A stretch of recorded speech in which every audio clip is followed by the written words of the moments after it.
But he makes such great points. So He does. there you go. There's my early homage. Dedication. To February. So Mine will be all about Chris. I appreciate Mine that. will be all about Chris. Thank you. All apologies and all admiration. Does apologies also mean gifts? It could. It's gift month. It could. All right, you gotta ask. You might as well. If you don't ask, you can't get, right? It's true. Yeah. Well, I hope everybody's getting ready for a fantastic weekend. Beautiful day today. I walked over to Union Station and back, and lots of people running around outside. It's always good to see people in the city. We complain about the city. It deserves most of the complaints we give it. And I guess I shouldn't be too shocked anytime I see families down here and people just doing normal things. But, this is one of the attractions, and we're lucky to have our studios here because we get to see at least part of the city that's functioning well. So hope you all have a great weekend. It is surprising to see families down here sometimes. It is, and I bet you if you followed those families to their cars, they would be out of state license plates on many of those cars. Yeah, Which is not a bad thing. Right. We'll take their tour. We'll take Kansas tourism dollars, We'll take the money. Yeah, we'll take it. Well, for sure. We have got a great show this afternoon, as we always do. We will have looks like a new fella, new name on the masthead here, David Harsany, who is the senior editor at the Federalist. We're going to talk about the latest on the classified documents debacle. He says Joe Biden is out of excuses. Zach Smith, our legal eagle. Boy, do we have plenty of legal. We've discussed a lot of issues regarding the Supreme Court and a lot of other legal matters this week. And that's at 4:25. Chris's Corner is at 4:45. The Speaker's Stump Speech in the 5 o'clock hour, along with Patrick Ishmael, Director of Government Accountability at the Show Me Institute. Someone asked me a really good question this morning, and it was why. So speaking of something we can talk to Zach about, of course, the news broke this week about the Alec Baldwin case. And I hadn't looked at the charging document on that.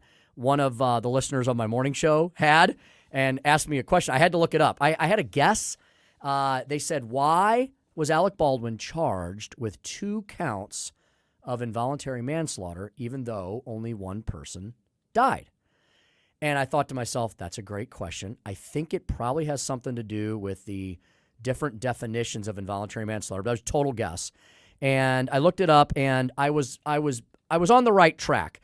So they charged him with 2 different counts because in New Mexico, and I think in Missouri too, involuntary manslaughter could be several different things. So they charged him 1 count with acting negligently, and if that doesn't work, they charged him with the 2nd count, acting recklessly. Oh, So, okay. So, okay. If they prove enough facts, then both counts will go to the jury, and the jury can then decide, did he act negligently, did he act recklessly, or did he act neither? What is the biggest difference between negligence and reckless? What would be the decipher? Because to me, I thought that those were pretty synonymous with one another. But what would be the big difference between those two? I'm sorry, I'm putting you on the They're spot. very similar, first of all. Negligence is almost like a complete accident. Okay. But Like a stupid mishap? Like for instance, Katie, I shouldn't walk in here today with a lighted stick of dynamite. Right. That would be pretty negligent. Now, you could also argue that would be pretty that's reckless. pretty reckless because I should know. Negligence would be more like, I think the object is dangerous, but I'm not really sure. Recklessly is more like, I know. I kind of know this is a dangerous object, but I'm going to use it in a stupid way. And I'm going to go ahead and do something stupid with it anyway. Those both seem like they apply. They might. Both counts could go to the jury, and the jury then could pick one, both, or neither.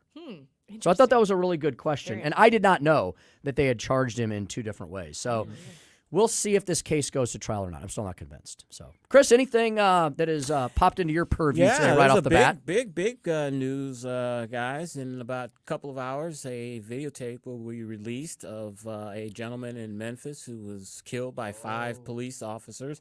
And the city of Memphis and many cities, I'm surprised St. Louis is not one of them, are bracing for demonstrations that could potentially become violent.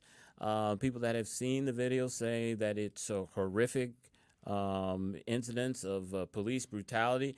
You usually don't see this in these cases, Tim, but these officers were fired and charged all, very quickly. Usually some time happens before this happens. And I find something also very curious is that all of the officers involved in this situation are African American. Mm-hmm. Have you been able to find anything? I did not know very much about this case. I started looking at it briefly today. It sounds like absolutely a horrific incident, a horrible, horrific incident. Do you know anything about how and why this happened? Yeah, it was a traffic stop and a situation that happens all too often in many of these cases. He fled in his vehicle. There was a chase. They caught up with him again.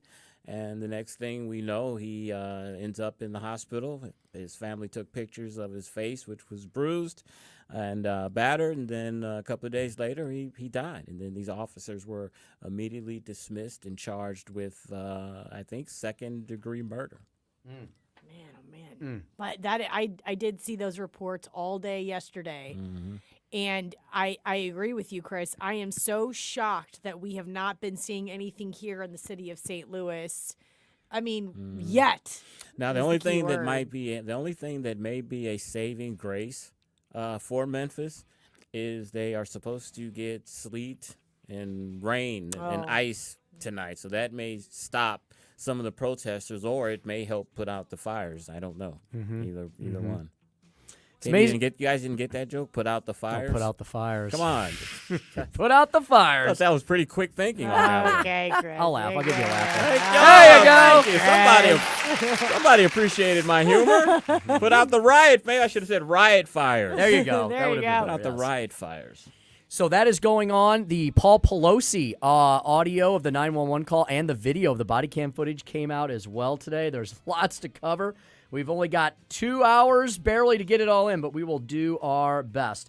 All right, when we come back, phone lines are open if you'd like to give us a call about any things that have been discussed on our station or that we're going to talk about this afternoon, 314-912-1019. We'll set up our guest, tell you about the topics we're going to talk about, and more when we come back here on the Tim Jones and Chris Arps Show. Happy Friday here at 1019 94.1 News Talk STL. As long as it was deep, yeah. You're listening to Tim Jones and Chris Arps. You didn't build that. Somebody else made that happen. I don't mind you hanging out and talking in your sleep. I guess you're just what I needed. From the Michaels Flooring Outlet Weather Center. I'm News 4 meteorologist Kristen Cornett with your first alert forecast. Increasing clouds tonight will drop to 33. Mostly cloudy early on Saturday, turning sunny in the afternoon and breezy with a high of 54. Saturday evening and night we cloud up. Rain moves in. We'll drop to 29 degrees. For Sunday, it's cloudy and colder with a high of 34. A breezy day, winds out of the north, gusting to 25 miles per hour. That's your first alert forecast. I'm meteorologist Kristen Cornett. St. Louis's place to talk. Because that's where the votes are getting stolen. When you get into the facts and logic and reason thing, it drives me crazy because you're right. I call it the oh my God virus. News Talk STL. News, analysis, opinion. Selling your home is probably one of the most important decisions you'll make in your entire life. So if you're going to do that, be sure you go with the #1 realty team in St. Louis. That happens to be Rodney and Jen Wallner, the Wallner Home Selling Team at Berkshire Hathaway. Their phone number, 314-810-SOLD. They will guarantee to get you an offer, and they sell 15 times more homes than your typical real estate company in St. Louis, and they will get the job done. Am I right, Mike Ferguson? Yeah, Vic, that's right. I mean, my wife, Rachel, and I, when we decided we're going to buy some property and we're going to get that, Airbnb investment, also that home that we can go to just to get out of town for a little bit, we only thought about Rodney and Jen Wallner. We gave them a call. I called the same number we ask everybody else to call, 314-810-SOLD. And I've got to tell you, personal experience, their advice, so empowering, so comforting. We know that we're moving the right direction. 314-810-SOLD. Mike Ferguson in the morning. On Monday, we'll get an update on what's happening in Jefferson City. Will the state government come in and take over parts of St. Louis City because the city won't do the job right? Mornings starting at 5:30 on News Talk STL. This hour of Jones and Arps is brought to you by Stifel. Contact your Stifel financial advisor at stifel.com. That's STIFEL.com.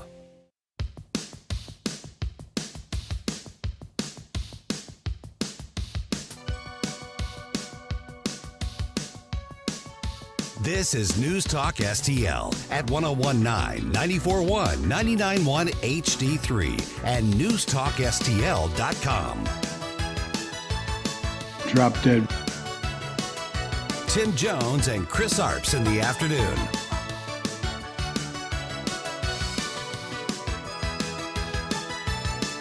It's a two-person race. Current RNC chairwoman Ronna McDaniel against California trial attorney Harmeet Dillon. She represents the activist grassroots wing of the party. The magic number is 85 votes. That's half the number of voting members who are meeting here in Orange County. McDaniel has said she has this race in the bag, but that is not certain since votes are secret. Now, there's a lot of reasons members may say one thing and do another. Now, Politico says Dillon may have about 60 votes. That's still 25 shy. But Florida Governor Ron DeSantis dropped a bombshell saying this: I think we need change. I like what Harmeet Dillon says about getting the RNC out of D.C. We need some fresh thinking. Well, that's ancient history now because, Chris, the results are in. Ronna McDaniel has survived the challenge from Harmeet Dillon. The vote was 111 to 51. I'm glad Harmeet ran, though. I don't know. What do you think? Yeah, Harmeet ran a very spirited race. She brought to light a lot of issues that the grassroots are feeling. I hope that Ronna McDaniel, for the next 2 years, listens to the grassroots, and she heard their anger. Katie, I heard you when I was coming in saying that you think that a lot of Republicans are not going to be too thrilled about this. I agree with you. If you remember the last couple of weeks, Dick Uihlein, a billionaire donor to Republican causes, said he will not donate to the Republican Party if she's reelected. Bernie Marcus, who is one of the founders of Home Depot, said the exact same thing. So they may have some problems raising money, and the grassroots, as you alluded to, Katie, may not be happy. I don't think they will. I think that there are a lot of people that have been upset about McConnell and about McCarthy and now about Ronna McDaniel. Yeah. And I think they're going to come out in droves being upset about this. You know what?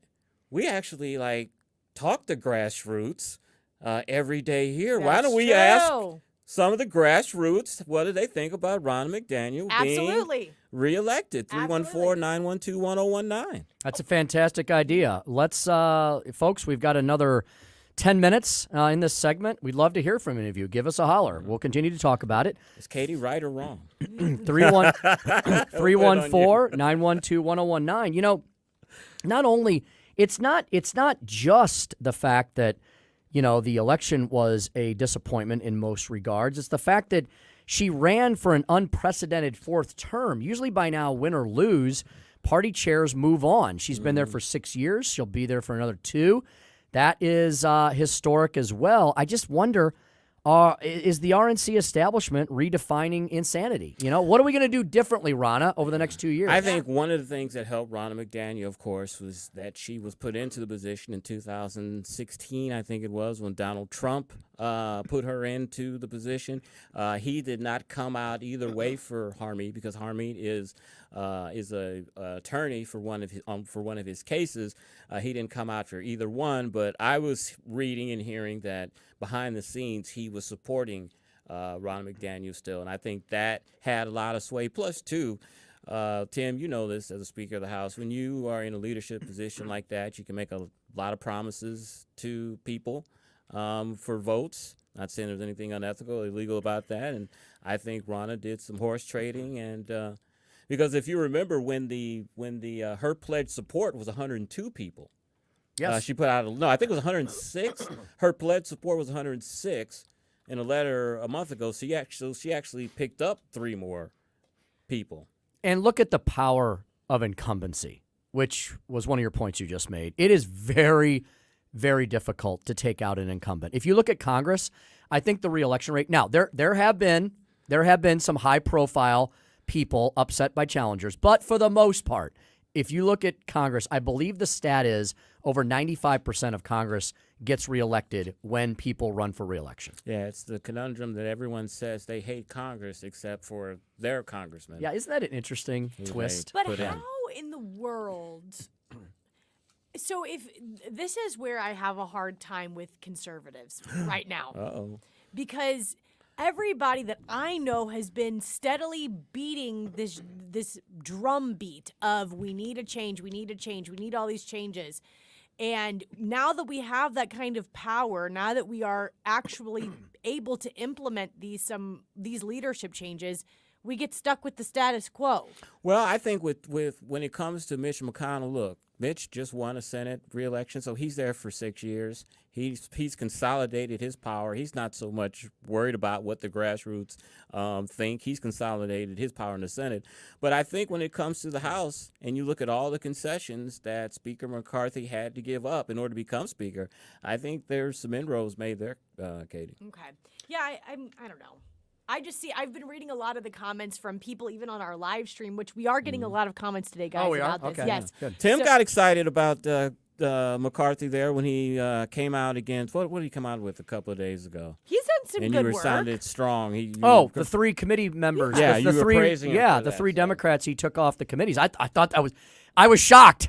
I was shocked. I didn't know McCarthy had it in him, to be that bold. And a lot of times these guys make promises, and ladies, a lot of times leadership makes promises and they have a tough time fulfilling them. I think if McCarthy hadn't decided to boot those 3 off their committees, I think we would have seen our first motion to vacate. Yeah, vote maybe.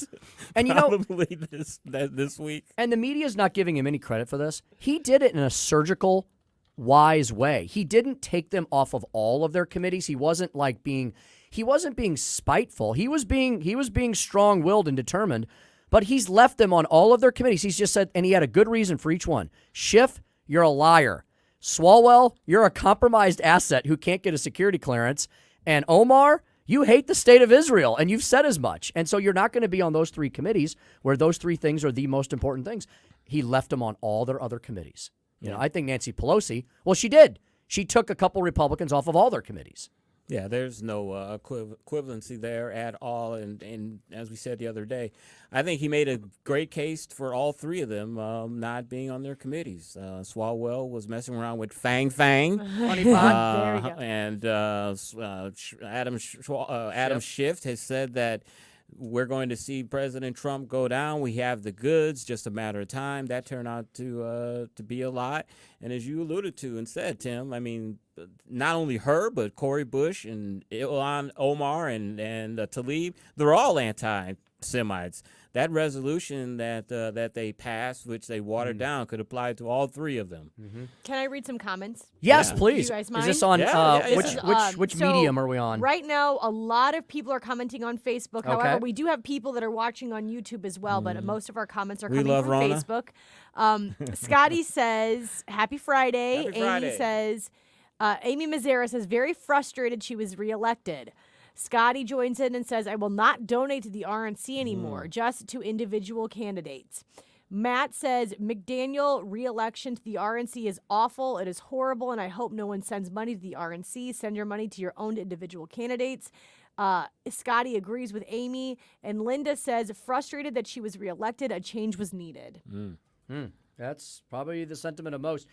Katie, I was going to respond to your statement about and I share your incredulity on some of this, as to why, And I think, Republicans, they try to run, especially the more conservative wing of the Republican Party, tries to run as the reform party, the reformers of government, but they're also at the same time scared of change. You know what I mean? Yes. It's like I know that's an oxymoron. I know that is almost a nonsensical statement, but it's a paradox, and I think it fits a lot of Republicans. They want to be the party of reform, but reforms, okay, for instance, Chris, we always talk about Republicans are going to be the ones who are going to reform entitlements, but they're terrified to do it because they think they might not get reelected. And a part of that comes down to messaging. We all know that Social Security, Medicare, Medicaid, they all need to be reformed or we're going to bankrupt the government.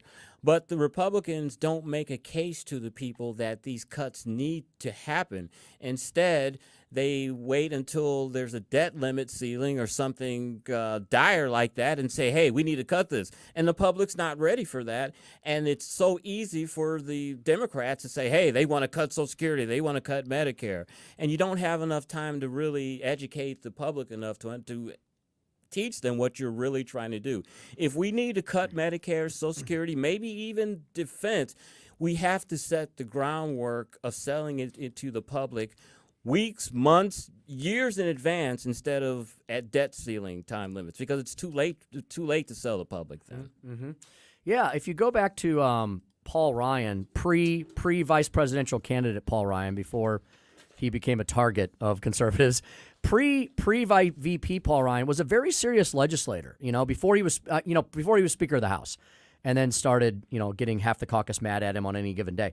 When he was chairman of Ways and Means, he was known as a very serious legislator, someone who understood the budget, and he proposed some major entitlement reform. What did they do? They cut a commercial with a guy who looked like Paul Ryan pushing Granny off the cliff. Yeah, and see, they did that. Commercial was very effective, but there was nothing from Republicans or from our side refuting that for years to come. That's just what sticks in the public's mind. The Republicans want to cut Medicare and Medicaid. We've got to set the groundwork. It's too late at a budget ceiling. Is the government going to default to say we need to cut these programs? It just, the Democrats just have the messaging just in place to refute it. Yeah, you kind of need to get past this debt limit because look, what are we going to do? We're going to extend it, right? We're going to extend it, and so now they got to get ahead of the next battle, right? They can't wait till the 12th hour and say, well, now we're going to throw the gauntlet down. It never works. And Mitch Romney has proposed a plan to try to get around that. Maybe we'll talk about that later. Excellent. The indeed. Trust Act, it's called. All right, fantastic. 3:57, time to step aside briefly for top of the hour news from Town Hall, the Town Hall news at 4 p.m., and then we'll be back shortly thereafter with David Harsanyi, the senior editor for The Federalist, the latest on the Joe Biden document debacle, and more when Chris and I return here at 101.9, 94.1 News Talk STL.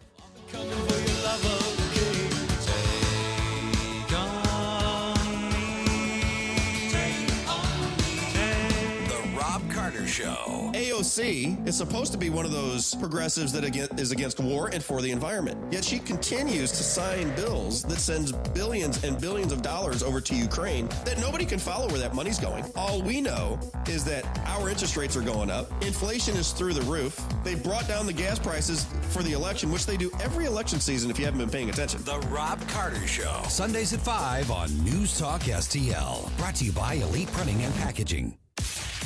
Talk radio made in St. Louis for St. Louis. This is News Talk STL. Our responsibility. News, analysis, and opinion. To provide updated guidance. At 101.9, 94.1, and newstalkstl.com. What if everything you thought and believed to be true about owning and buying your home turned out to be wrong? Straightforward, objective advice on the right way to make the most out of every dollar you put into your home. We're the only country that has one of those. Most other countries, considering like Canada, the UK, they don't have long-term fixed-rate mortgages like that. They're all variable-rate mortgages. HomeWise with Michael Midget. Sunday mornings at 9 on News Talk STL. Buckle up, Buttercup. What's new, fresh, and definitely shaking up the airwaves? Johnny's Hideout in High Ridge presents the Definitely Holly Show. Hi, this is Holly, a conservative millennial, and I am proud to be the newest member of the News Talk STL family. Every Saturday, we tackle controversial and hot topics and what's going on in our local community. The Definitely Holly Show. This Saturday evening at 5 on News Talk STL. Welcome home to St. Louis's new choice for conservative talk. The whole fiasco is sickening. Helping people prepare but not giving them panic. 101.9 and 94.1. We are very proud of News Talk. News Talk STL. KLGY HD3 Clayton, K270BW Bellefonte, KNBS Bowling Green. This is News Talk STL at 101.9, 94.1, and always streaming at newstalkstl.com. News this hour from townhall.com. I'm Keith Peters reporting. The city of Memphis braces for the release of the Tyree Nichols police video later today. We want peace. Rodney Wells, the stepfather of Tyree Nichols. We do not want any type of uproar. We do not want any type of disturbance. We want peaceful protests. Ben Crump is the family's attorney. As much as those 5 officers killed Tyree Nichols, it was the police culture in America that killed Tyree Nichols. Nichols, who was 29, died 3 days after a January 7th confrontation with the officers during a traffic stop and was very close to home. His last words on this earth is Mom, Mom, Mom. I'm Shelley Adler. A Palestinian gunman killed 7 people and wounded 3 others near a synagogue in East Jerusalem in one of the deadliest attacks on Israelis in years. The gunman was shot by police. The attack came a day after Israeli troops killed 9 Palestinians during a raid at a refugee camp in the West Bank. The latest attack took place as worshippers were celebrating the Jewish Sabbath and set off public celebrations in both the occupied West Bank and Gaza Strip. Florida Governor Ron DeSantis tells the Salem Radio Network that Republicans should make use of voting laws in their states, even if the laws need to be changed. Florida, I work with the legislature. We ban ballot harvesting. I don't think you should have ballot harvesting. We ban Zuckerbucks. I don't think you should have Zuckerbucks. However, if it's legal in your state, you've got to exploit the rules as they exist. So in Nevada, if it's legal, Republicans need to have a ballot harvesting operation in these rural counties. On Wall Street, the Dow up by 28 points, the Nasdaq rose 109, the S&P advanced 10, oil down to $79.68 a barrel. More on these stories at townhall.com. Relief Factor, pain relief that's natural, pain relief that works, and pain relief that attacks the source of the pain. That's the experience of tens of thousands of Americans who are taking Relief Factor right now. See their incredible video endorsements at relieffactor.com and then order your 3-week quick starter pack for just $19.95. That's less than $1 a day. Find out if it can work for you like it works for me by ordering your 3-week quick starter pack today. Relieffactor.com, relieffactor.com. Be the next success story. The Angie's List you know and trust is now Angie, and we're so much more than just a list. We still connect you with top local pros and show you ratings and reviews, but now we also let you compare upfront prices on hundreds of projects and book a service instantly. We can even handle the rest of your project from start to finish. So remember, Angie's List is now Angie, and we're here to get your job done right. Get started at Angie.com. That's ANGI, or download the app today. From the Michaels Flooring Outlet Weather Center. I'm News 4 meteorologist Kristen Cornett with your first alert forecast. Increasing clouds tonight will drop to 33. Mostly cloudy early on Saturday, turning sunny in the afternoon and breezy with a high of 54. Saturday evening and night, we cloud up. Rain moves in. We'll drop to 29 degrees. For Sunday, it's cloudy and colder with a high of 34. A breezy day, winds out of the north, gusting to 25 miles per hour. That's your first alert forecast. I'm meteorologist Kristen Cornett. This hour of News Talk STL is brought to you by Stifel, serving investors for over 130 years. Contact your Stifel financial advisor at stifel.com. That's STIFEL.com. Report cards are a good way to show how well your kids are doing in class and where they might need improvement. We at the Show Me Institute believe schools should get grades too, so parents can see how their child's school compares to others. That's why we came up with the Missouri School Rankings Project. Click on the website moschoolrankings.org and it's all there. Rankings and letter grades for all the schools in Missouri. The rankings are based on categories such as student performance in English language arts and math, ACT scores, and graduation rates. Then we take the rankings and come up with a grade point average, just like your child has. Each school and district has a grade, and the website is easy to use. And now we've added spending data for every district, so parents, taxpayers, and policymakers can see where the money is going. Don't you want to know how your child's school stacks up? Learn more at showmeinstitute.org. The Show Me Minute has been brought to you by Show Me Institute and Show Me Opportunity. St. Louis's new choice for conservative talk. What citizen wouldn't want to make America great again? Live and local. And their leadership has been substandard. I think the word substandard is immensely polite. This is News Talk STL. Tim Jones and Chris Arps in the afternoon. The 9 most terrifying words in the English language are, I'm from the government and I'm here to help. The more you remove voting from Election Day, the more opportunity you're offering for people to commit fraud. Are you not entertained? Are you not entertained? I think the Democrats are so short-sighted in this tactic they have now to just cheat at any cost to win elections. You're a lying dog-faced pony soldier. You said you were, but Now you got to be honest. I'm going to be honest with you. What are we doing wrong here? As a former leader in the House, I think you can put your finger on it. It's called leadership. We don't have it. Tim Jones and Chris Arps.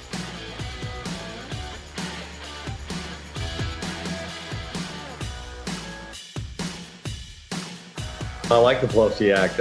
I think they should be not only held to the standard of other corporate executives, but at a higher standard. Martha Stewart, several years back, went to jail for $300,000, and here these folks make millions, sometimes tens of millions, and there's no remedy. It's criminal. So I applaud Senator Hawley. Welcome back to the Tim Jones and Chris Arps Show here on a Friday, January 27th, 2023, 4:06 in the PM. You're at 101.9, 94.1 News Talk STL. That was Papa John's founder, John Schnatter, praising Josh Hawley's Pelosi Act to prevent legislators from enriching themselves courtesy of their access to all of the information that we don't. Yeah. And just a side note, it's just a shame what had happened to him. John Shatner founded a great company, entrepreneur, lost the company basically over something that he said that was taken totally out of context. He was repeating someone else. Is that what I couldn't remember. It was a phone call or conference. Yeah, he was making something, and I think he repeated the N-word, but it was from something that he was reading or something that was in context. It wasn't meant to be offensive at all and shouldn't have been taken that way. And, lost control of the company and everything. So it's a sad situation. Let's get to our next guest to comment on the Pelosi Act and many other things that are going on Capitol Hill. David Harsanyi, senior editor at The Federalist, thefederalist.com. David, good afternoon. Welcome to the Tim Jones and Chris Arps Show here at News Talk STL. Thanks for joining us. Thanks for having me. Pleasure to be here. So, David, have you had a chance to? I know we're going to talk to you about a lot of things, including Joe Biden's, the latest on Biden's document scandal, and more. Have you had the chance to take a look at the Pelosi Act? Is it a good idea? Is this the way we should attack this issue? I think the people think it's popular, but the devil's always in the details on these things. Yeah, I guess I haven't really looked at the bill itself, but the idea in general, I have mixed feelings about it, sort of. I think it's a hard kind of thing to police in the sense that you have extended family and other ways if you really want to trade stock and get the money to come back to you. And, I just wish we could have politicians that we didn't have to worry that they were going to basically engage in insider trading and criminal or corrupt activity, at least. And I think it's up to the people to occasionally vote out or kick out members of Congress who act in ways they shouldn't. So I don't know. I have mixed feelings about it. I have to see the bill, like you say, because sometimes, it's the specifics that really matter.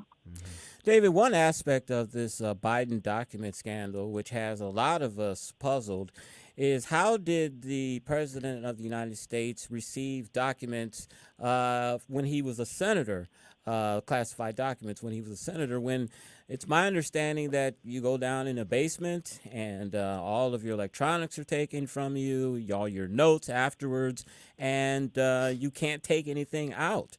How in the world did a senator have classified documents at his home?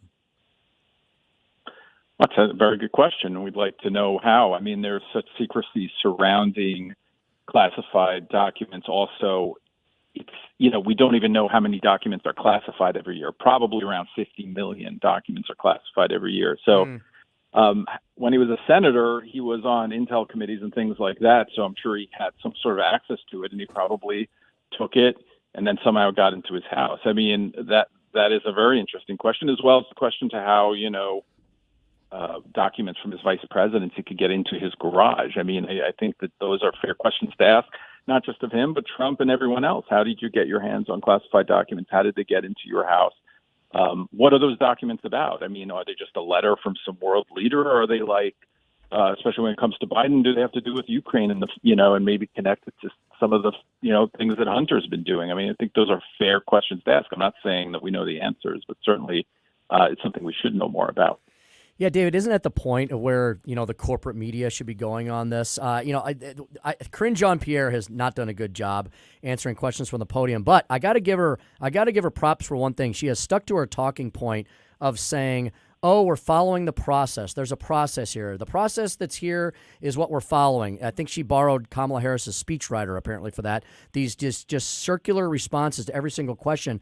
I wish people would start asking some more questions about, what are in these documents that Joe Biden had them, that they're so classified, and trying to make that Hunter Biden connection, which we've got the entire laptop from hell, and some are already starting to point out some of the things that were in that Hunter Biden would not have known but for access to classified documents. Because that's really the point here, David, right, is how high up the food chain does this go? Does it go up to the big guy? Those are the questions we should be asking at this point, right? Right. I mean, you can't have it both ways. You can't say, these documents aren't that important. Then they shouldn't be classified in the first place, and we should know more about them. And if they are, very sensitive to national security, then how did he have them and why did he have them? But the whole, I just want to take a step back. All their excuses are ridiculous in the sense that, they say, he immediately returned them. Well, no, he had them at least 8 years. That's not immediate by any stretch of the imagination. Then they say, he's cooperating. Well, that doesn't matter. These laws, the laws that govern top secret documents and classified documents, they're strict liability laws. So it doesn't matter if you did it by accident. It's the mishandling itself that's problematic. I wrote a column about this where I went and looked at just people who are contractors in government or worked for the Navy or whatever. They go to prison for, for taking a single document out. No one cares if it was by accident or not. Now, I'm not saying that we're going to send presidential candidates and presidents who can't even be indicted to prison, but either this is serious and it should be serious for all Americans, or it's something that needs reforming. Now, you'll notice when the whole Trump thing went down, they actually raided his home, and it was the end of the world, and it was the most serious thing that's ever happened. And then when Biden did it, all of a sudden everyone's talking about reforming the process, over classification. So there's a double standard, of course, but I mean, you can't have it both ways. Either these laws are followed or they're not. David, is it common to have $1,000 or $1,500 an hour lawyers packing up boxes for former presidential candidates to haul them to God knows where? Is that common? I'm a writer. I don't hire anyone for $1,000 to do anything per hour for sure. So, but I will say that, that's a very interesting question. Why were lawyers packing up your boxes in your think tank? And I put think tank in quotation marks. These are just, all the politicians have them in D.C. They're basically like slush funds where you collect money, you hand it out to cronies, things like that. I don't mean it's illegal, but it is, in my view, corrupt. So, why did lawyers show up? And, to pack boxes, it doesn't make, if you didn't know there was going to be anything there, it doesn't make any sense. His entire story doesn't make any sense. Mm-hmm. Speaking to David Harsanyi, senior editor at The Federalist, thefederalist.com. David, there's been no lack of things to write about this week. I know you've been really busy. You penned another piece this week. Get ready for another cynical, useless gun control push by Democrats on the heels of a couple of additional horrific mass shootings. Of course, there were immediate knee-jerk reactions, many of which had to be retracted or ignored because they were completely wrong about the circumstances. And, David, I also noticed on your Twitter feed that you responded to Marianne Williamson. Folks may remember her. She was the peace, love, and pink fluffy unicorns lady who ran for president. And she said, we just can't solve this gun violence problem without stricter gun laws. And you pointed out to her, well, California, where a couple of these most recent horrific shootings occurred, have the strictest gun laws in the country. Why haven't those laws solved those problems there? It's a great question to ask, and I bet you never get an answer to that, do you? No, they don't really answer your questions. It's emotional. I get that why these sorts of events are emotional. They're horrific, and you want to do something. But when you ask them, California already has all the laws that Democrats want to nationally pass. They have more than that. They have, so-called universal background checks. They have 10-day waiting periods. They have, red flag laws. They have the ability to sue gun manufacturers. Look, anything you want to come up with, they already have it. And in California, gun violence just mirrors whatever else is going on in the nation. When it was going down for years, it was going down there. When there's a spike, it spikes there because it obviously isn't the answer. And, I often say, and a lot of people say you shouldn't pass laws that, punish, that people aren't going to follow, like bans on guns and things like that. Only law-abiding citizens will follow them. But the problem with these laws aren't that they don't do anything to stop them. They have nothing to do with what happened. For instance, an assault weapon ban right after one of those shootings where there wasn't even an assault weapon used. So why is that the first thing they come to? Because it's just cynical. They're just using these deaths to pass whatever laws they already had in their head that need to be passed. So, yeah, I just think the whole argument is lopsided. It's very emotional. It's very difficult to speak to people, and we never get anywhere because we always end up in the same place after every shooting. Dave, I got a question for you back on the Biden document scandal. I don't expect you to answer this, but where do you think Tony Bobulinski is right now? I mean, he's the linchpin to all of this that could probably corroborate a lot of what's in these documents that the Biden people have been trying to hide these last 6-8 years. Where do you think they're hiding him away for a House hearing, or is he in hiding somewhere? Yeah, I mean, you could separate the two issues for a second. I mean, you don't even need any kind of documents, classified documents, to want to investigate the Hunter Biden stuff. And I say the Hunter Biden stuff, it's really not the Hunter Biden stuff, it's the Joe Biden stuff. Like, we don't know for sure whether Joe was involved, but we do know for sure it's not even debatable that he lied for years and years about knowing what his son was up to. So once he lied about that, there has to be a reason, and it's totally legitimate to speak to people under oath and ask them questions. So I think that that's a good witness, but there are others as well. Biden's other business partner, whose name escapes me right now, visited the White House, I think, dozens of times during Joe Biden's vice presidential years, and Joe Biden claimed he knew nothing about that. Should Hunter Biden's home be searched for classified documents? Should the probe be expanded? I don't know. I mean, you have to go to a judge and get a warrant. I'm not sure you're going to be able to do that, but I think that Joe Biden has another home, right? A beach house. I think that should be looked at. In other places he's been, I mean, he's had documents. You remember the first one, they kept saying what a small number of documents they were, and then every day there was another leak of more documents. So now when you add that up, that's a lot of documents, and they're strewn across the East Coast, right? So I don't see why we shouldn't believe that he has them in his beach house as well. So I think there should be a search there. I don't know if they can get a warrant or not. And I don't know if Biden would cooperate and let them obviously search his son's home. And, who knows what he's done. Even if he had documents like that, they're probably not going to be there anymore. In between the crack pipes, you never know what you might find. David, I think the question a lot of us have also asked that we just cannot get an answer to on this is, why now? Joe Biden left the vice presidency 6+ years ago. The documents have obviously been all over Kingdom Come. The Biden Penn Center think tank, which I also question, what the use of that really was as well. That didn't open until 2018.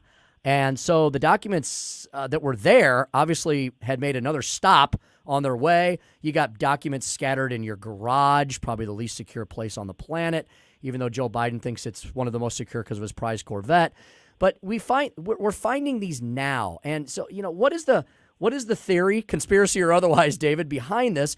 Is it the Democratic deep state saying, Joe Biden, nope, you've had a good run, but you're not going to rerun. You're not going to run for re-election in 2024?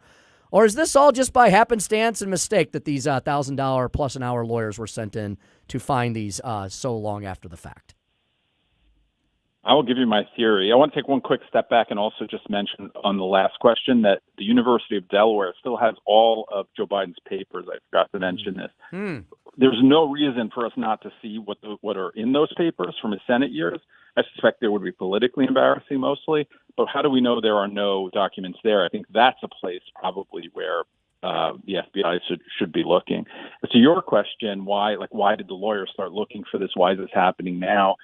Maybe there is a grand jury somewhere looking into something we don't know, and that the Biden's lawyers were clued in that maybe there was going to be a search for documents, and they started looking for them. But honestly, I'm not sure. Or maybe they realized that they could just negotiate and deal with this now with their own administration rather than maybe having to deal with someone else.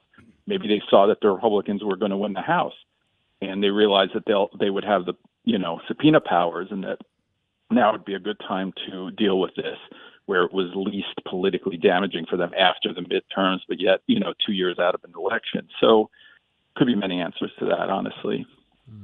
David, where else can we read more of your interesting articles? Mostly I'm at the Federalist. That's where almost all my articles are, and syndicated in certain newspapers if you happen to live in one of those towns. Excellent. Fantastic. Check it out at thefederalist.com. David, thanks for joining us here on a Friday. Wish you a great weekend, and we'd love to have you back on again soon sometime. Thank you, sir. Anytime. Thanks, guys. Bye. Very much. David Harsney. I love the Federalist. I think it's a great Molly Hemingway. Maybe we can get Molly sometime. We'll have to bother one of these. We'll have to. A lot of these bookers, Katie, I know they book for the Federalist. They do. They've got to know Molly. Of course. Maybe she's too busy on TV, though. She can make time for us. We're News Talk STL. We are. Come Exactly. on. All right. A guy that makes time for us every Friday afternoon is Zach Smith, legal fellow at the Heritage Foundation, the Supreme Court, back in full force and effect. Lots going on there and around the country, legal eagle-wise. Zach will be talking to us about all those things when we return here at 101.9 94.1 News Talk STL.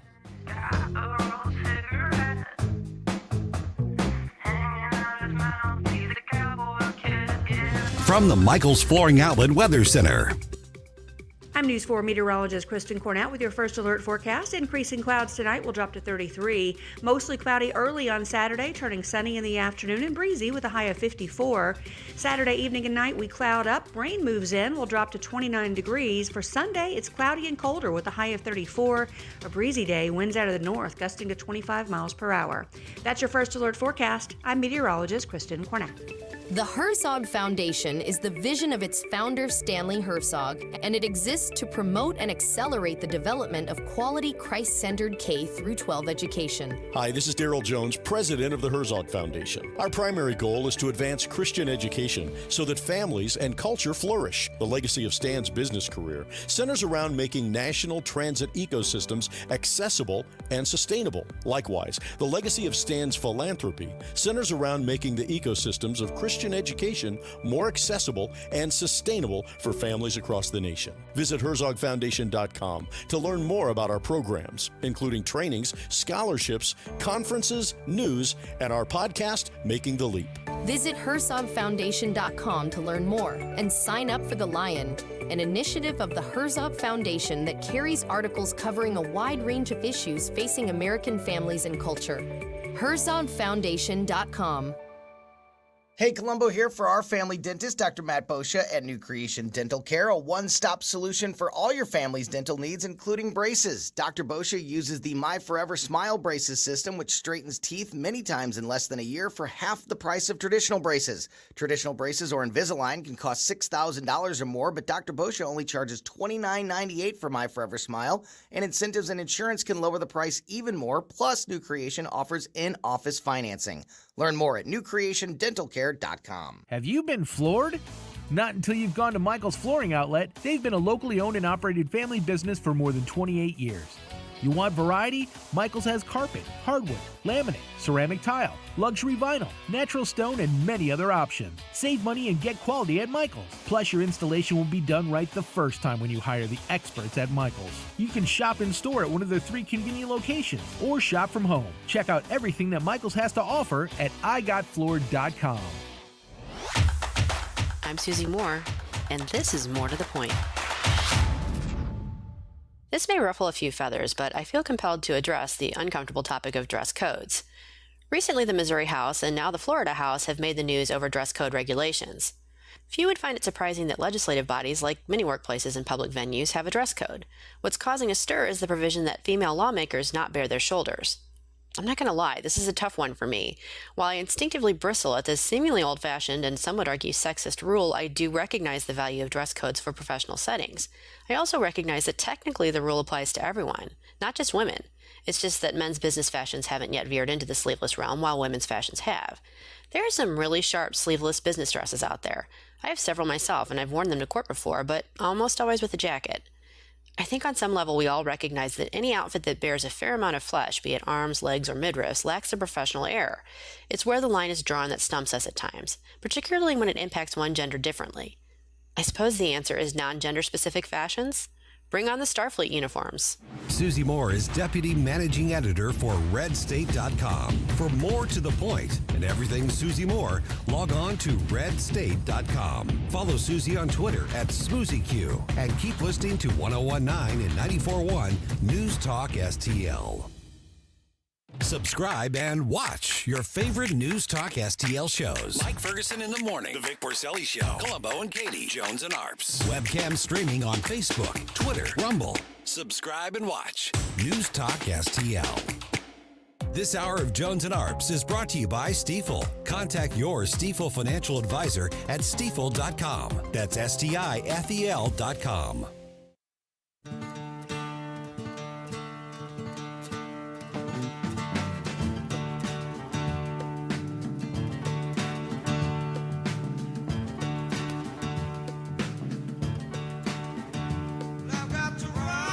It's the Tim Jones and Chris Arps Show. Like us on Facebook at News Talk STL.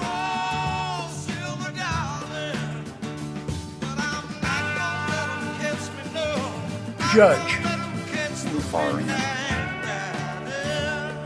Tell me what Article 5 of the Constitution does. Article 5 is not coming to mind at the moment. Okay. How about Article 2? Neither is Article 2. Okay. Do you know what purposivism is? In my 12 years as an assistant attorney general and my 9 years serving as a judge, I was not faced with that precise question. That's embarrassing. It is, because, look, if you were to ask me those questions right now, Chris, I don't know that I could give That's you what I was going to ask No. you. Is that a common knowledge within the legal profession to know those terms? Yes, at one point in time, we all learned that during school and bar preparation. If you're just going to ask me anything about the law, the Declaration of Independence, Article 2, 3 courts, blah, blah, blah, I could generally dance around the topic. But here's the point, Chris. She knew she was going to be before this senator at this hearing. So what do you do when you know you're going to have an oral examination? You prepare. And what would you do? You would look at tape of Senator Kennedy's inquisitions of prior judicial nominees, wouldn't you? And you would be fully prepared. So it's not like Kennedy stopped her on the street and hit her with some gotcha questions. She's a judicial nominee for a federal for the federal bench, so she should have been prepared for this moment in her life. If Amy Coney Barrett can go through days and days and days Bingo. of questioning without a single note on a single sheet of paper, I think if you're going to be asked a question by senators and on a committee, you should be able to answer. But I kind of compare it to, say, if you are studying for a spelling bee, you don't know what questions they're going to ask you, but you have to look at such expansive amount of words and stuff to try to figure it out. I mean, is it just too expansive to give an answer for that term? I'm searching. The Constitution is in my hand right here. It's 25 pages. You should study everything in this document about the judiciary. And is that word in the Constitution? No, I don't know what I'd have to look that word up. But she should have known. I think he may have given her a pass on that. She should have known what's in Article 2 and Article 5. Yeah, Why? that she should, as an attorney, I would think you would know that. Right. And like I said, and to Katie's point, why did Amy Coney Barrett know all that stuff off the top of her head? Because she prepared. She studied. This lady, it's like she just thought she was just going to wing it, you know? I'm sure she thought that exact same thing. Let's see what our next guest thinks about this, because I think he's been all over this week. Oh, it's all perfectly legal. You are out of order. You're out of order. You're out of order. The whole trial is out of order. Zach Smith, legal fellow with the Heritage Foundation. You know, I ask you a lot of predictions. Can you predict what the Supreme Court probably will do with this action? Swooping in here to set us straight. I forgot about Zach, I have to admit. Zach, how could I forget about you? I'm sorry. We got Story of my life, Chris. We were Story of my life. we were debating the knowledge or lack of knowledge that nominees for the federal bench should have. And Zach, we'll use you as an example. I mean, you've been appearing on this show now for over a year and a half, and you don't know what we're going to ask you. We don't prepare ahead of time. We like the element of surprise and of spontaneity. But Zach, being with us for over a year and a half, you generally know we're going to ask you about the big topic and issues of the week. You usually give us a great answer, and when you don't, you fake it really well. But Zach, she should have been Zach. She should have been prepared, right? And there's a way to do that, isn't there? Well, look, I just have to be honest with both of you. I'm horrified by that exchange.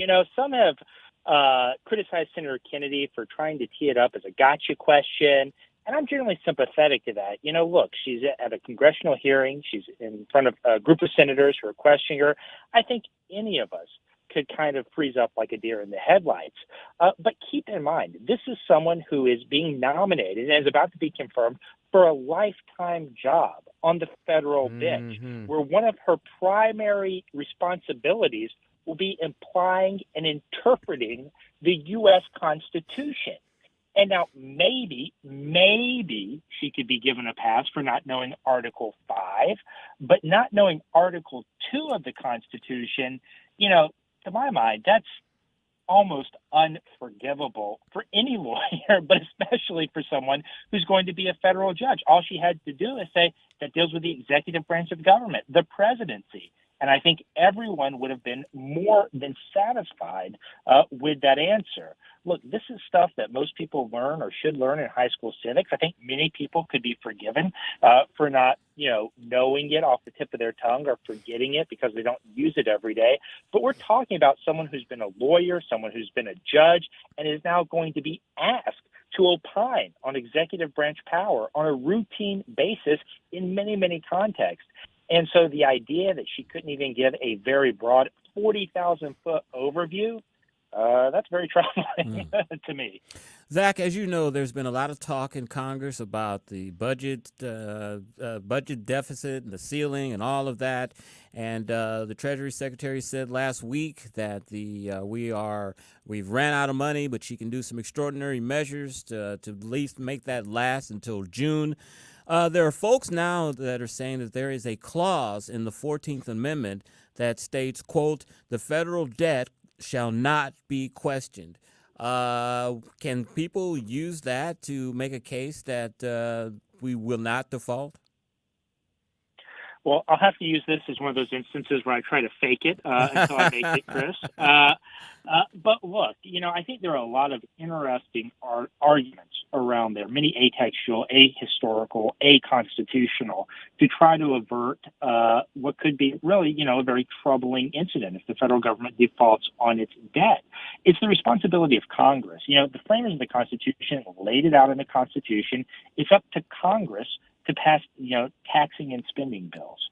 And what we've seen over the past several years is the abdication of Congress, particularly the House of Representatives, to do that very basic task. And so we've seen a series of continuing resolutions. We've seen, a series of government shutdowns where this impasse kind of came to be, but we've never seen a potential default on the U.S. debt.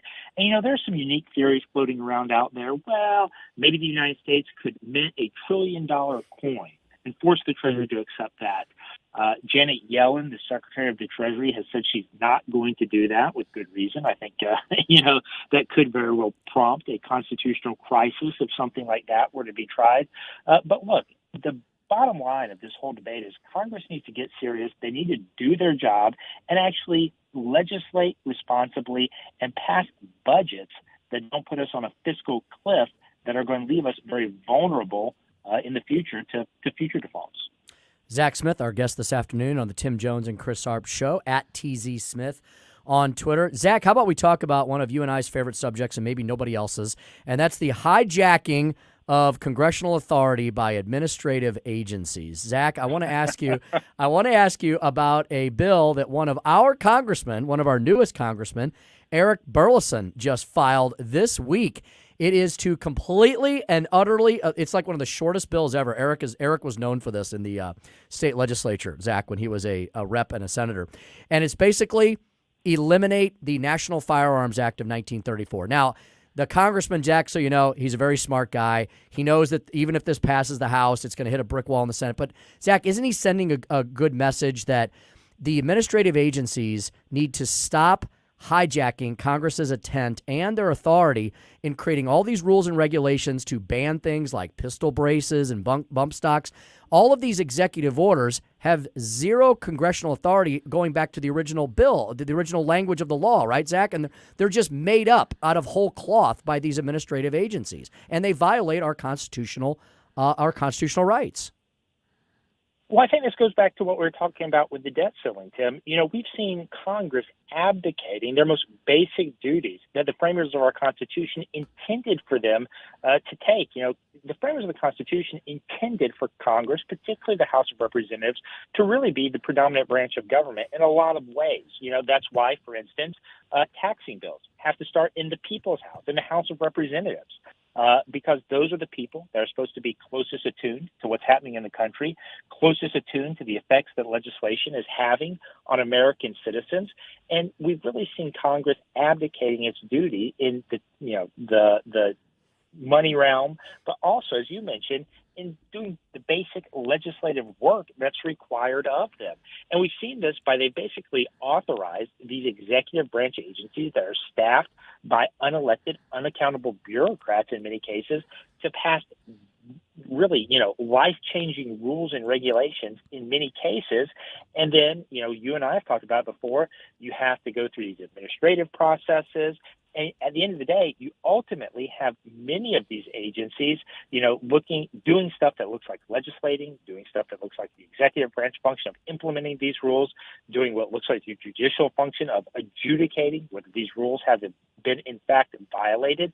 And I think many of us on the right, but really many Americans, find that very troubling because it violates the core tenet of separation of powers that really, James Madison and others viewed as being fundamental to our success as a Republican form of government. And we're starting to see more cases challenging these, what appear to be separation of powers violations. And it's good to see members of Congress getting serious about this as well and actually passing legislation to, take back their constitutional authority to legislate in areas that will affect all of us as Americans. Zach, the California State Bar is moving to disbar John Eastman. He was one of the Trump lawyers that was constructing a plan to help the president stay in office after the election for saying that he broke professional ethics. I guess my question, Zach, is it now lawyers can be disbarred for giving bad legal advice? Well, apparently, and if that's the case, I know a lot of lawyers who are in a lot of trouble. But look, this is a really troubling trend, Chris. And I joke there, but it really is very serious because one of the things that we depend on as Americans are our adversarial system of justice. Now, I used to be an assistant U.S. attorney, but I have great respect for defense attorneys. They play a vital role in our system of justice. They play a vital role in defending basic constitutional rights that we're all guaranteed. And many people in everyday transactions depend on getting advice from their lawyers. But what we're seeing is many state bars and state bar associations, which predominantly tend to be very left-leaning, are starting to target conservative lawyers. We've seen it with Rudy Giuliani. Now we're seeing it with John Eastman. And we've seen it with other conservative lawyers in the past where there are bar complaints being filed against them, potential disbarment proceedings being implemented. And that's very, very troubling for all Americans. And I think this is really highlighted by the fact that you keep in mind, the D.C. bar is now threatening to disbar, along with New York and some other jurisdictions, Rudy Giuliani, for instance, for his representations of Donald Trump and the aftermath of the 2020 election. But if you look at the punishment that was handed down to the FBI lawyer who pled guilty in criminal court to altering an email that was then relied on to get a FISA court national security warrant to tap one of Donald Trump's advisors' phones and other information, He admitted to falsifying that document. He pled guilty to a criminal charge. The D.C. bar basically gave him a slap on the wrist, and he now is currently eligible to once again practice law in the District of Columbia.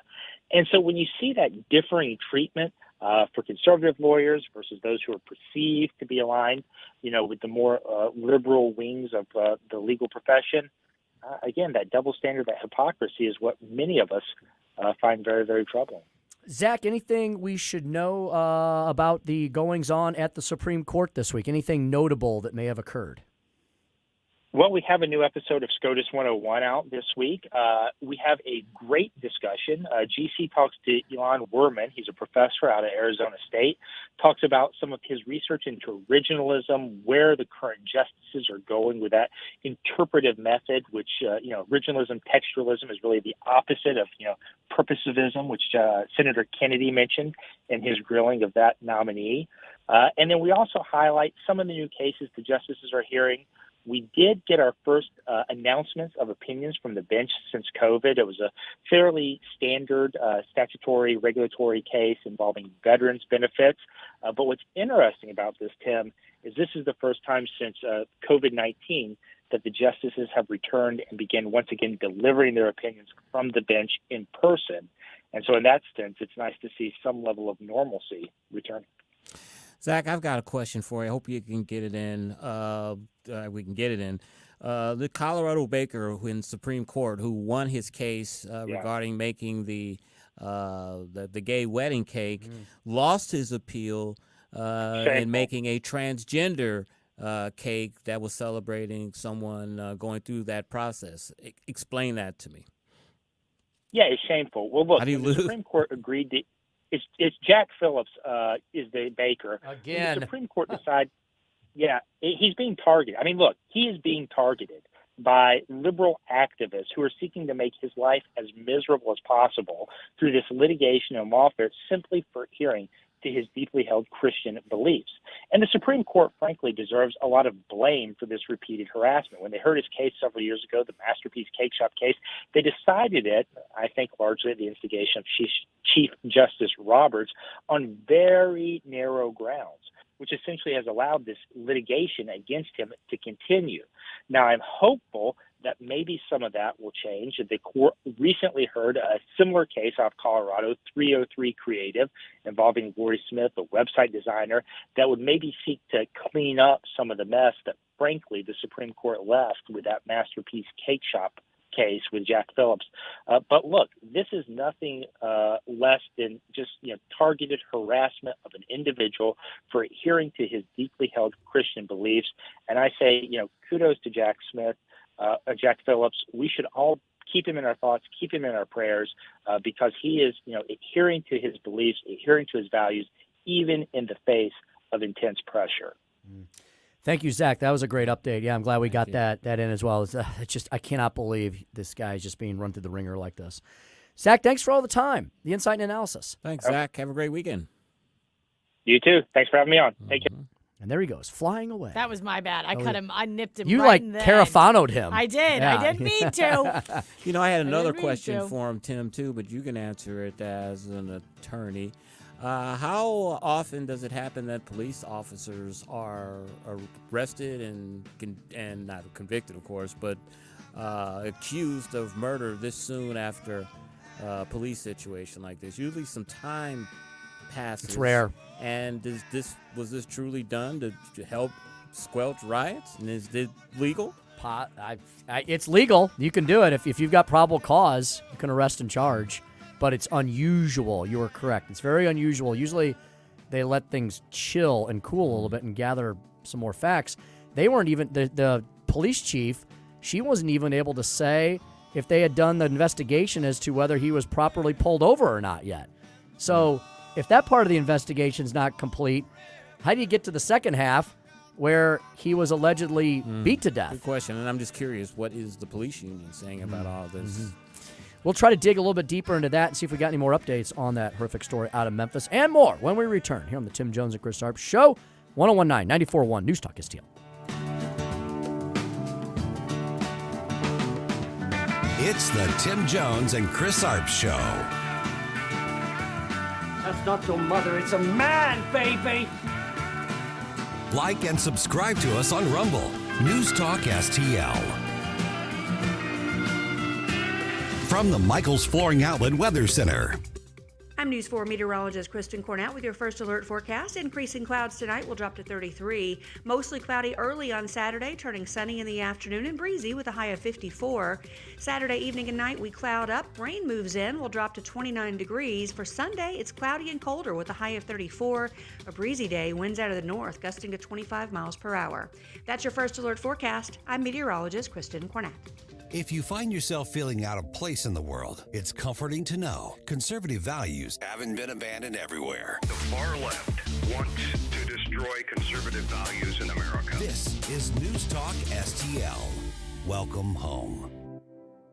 Is your portfolio prepared for the biggest risks facing investors today? Hi, it's Tim Jones. High inflation and a rapidly changing economy may impact your investments. If you haven't made appropriate changes, your portfolio may not be positioned to address some of the biggest risks in today's economy. That means it's time to request your free portfolio review from the ClearPath Wealth Management Group at Stifel. You can hear their latest views on the markets and investing during On the Money, hosted by Stifel financial advisors Bob Stockdale and Eric Robert, every Saturday morning at 9 a.m. on News Talk STL 101.9. They can help you get organized, guide you through critical retirement decisions, and create a portfolio designed around your needs. To schedule your free portfolio review, go to clearpathinvesting.com. That's clearpathinvesting.com, or call 636-695-2650. That's clearpathinvesting.com, 636-695-2650. Stifel Nicholas & Company, Incorporated, member SIPC and NYSE. It's Proctor spelled like doctor for custom window fabrics and shutters. Upgrade or start from scratch. Either way, Michael is the St. Louis expert. Check him out at proctordrapery.com and then call Proctor spelled like doctor for shutters, shades, and draperies. Proctor Drapery, the best in town. No finer window fashion can be found. Call for an appointment at your home. Spell Proctor like doctor. Mike Ferguson in the morning. On Monday, we'll get an update on what's happening in Jefferson City. Will the state government come in and take over parts of St. Louis City because the city won't do the job right? Mornings starting at 5:30 on News Talk STL. This hour of Jones and Arps is brought to you by Stifel. Contact your Stifel financial advisor at stifel.com. That's STIFEL.com.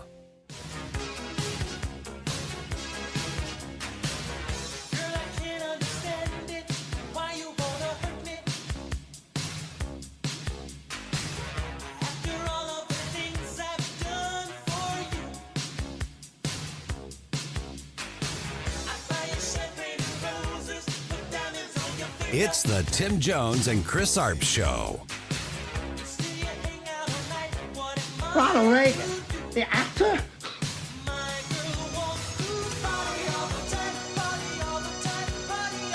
Let America serve as a democratic beacon of light for the Iranian men and women who are fighting abroad. I would like to acknowledge Representative Tenney, who introduced a House concurrent resolution commending the bravery of the men and women of Iran. I declare with every bullet and with every act of violence imposed by the Iranian government comes a call for us to condemn their actions and urge the Biden administration to take far greater actions than mere sanctions to address the countless murders and examples of senseless brutality. I yield back my time. And I felt like this about Iran ever since I was a hostage there in 1979. I'm George Santos. Man, this is like the last. I can see him saying, and I was a hostage in 1979. Maybe he was in that helicopter with Brian Williams, you know? Oh, gosh. I mean, with this 4-vote majority and everything they did to barely get across the finish line and the Kevin McCarthy, George Santos was like the last thing the Republican Party needed, you know? Everybody else seems to be behaving themselves pretty well, but this guy, he's a disaster. I mean, he's just unbelievable. It's every single day it is a new lie that is coming about him where he has fabricated something. It's like you're almost like there can't be anything else to come out about him, and every day it's something new. I mean, and we've talked about this before. We talked about with Susie. It is just hard for me to believe that this guy lied his way through. People voted for him, elected him, and now all of the S hits the fan about all of the lies. Now all of this is exposed. I'm like, what?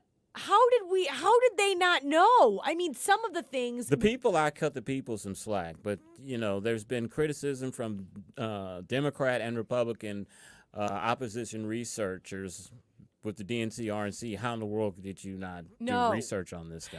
And there's some lies that he told, like one of them is my mom died in 9/11. Yeah. How do you prove that to not, I mean, when you're elected, when you're campaigning, how do you prove something like that it didn't happen? But then we found out it didn't happen. But it's one of those things, though, you have to look at who in their right mind would lie about something like that. So why would I even think about checking it? Because no one would lie and say their mother was killed in the South Tower. Nobody, any sane person, right? No sane, but this guy, this man is something else. He is something else. Every day. If you're Kevin McCarthy, you've got to be sitting here going, I thought Matt Gaetz and Lauren Boebert were going to be my biggest problems. And then you got this guy, George Santos.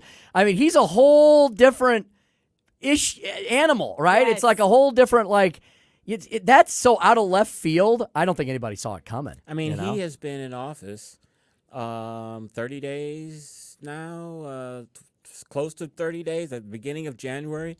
And we're not exaggerating. I'm not exaggerating when I say this, but ever since he's been in office, there has been a new allegation against him every single day. Something different, some different lie that he said, from being Jewish to being in a drag queen show. He wasn't, but there's pictures of him in a drag queen show. It's just one thing. After scamming a veteran, I did a GoFundMe account that raised $3,000 for a veteran's dog, and you stole the money. You closed the account and took off with it. It's like one thing after another. It's incredible. It really is. And, I don't know that, if we were to kick all of the liars and cheats out of Congress, there really wouldn't be anybody left.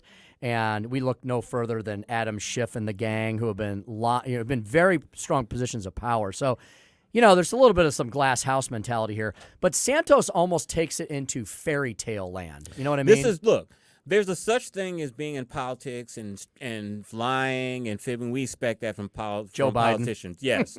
But George Santos, this is pathological. Yeah. He's lied about everything about his existence. That's beyond just politicians telling a lie here and there. What this guy is a pathological liar. Mm-hmm. Yeah, it's like it's almost beyond. I don't know what would be higher than lying.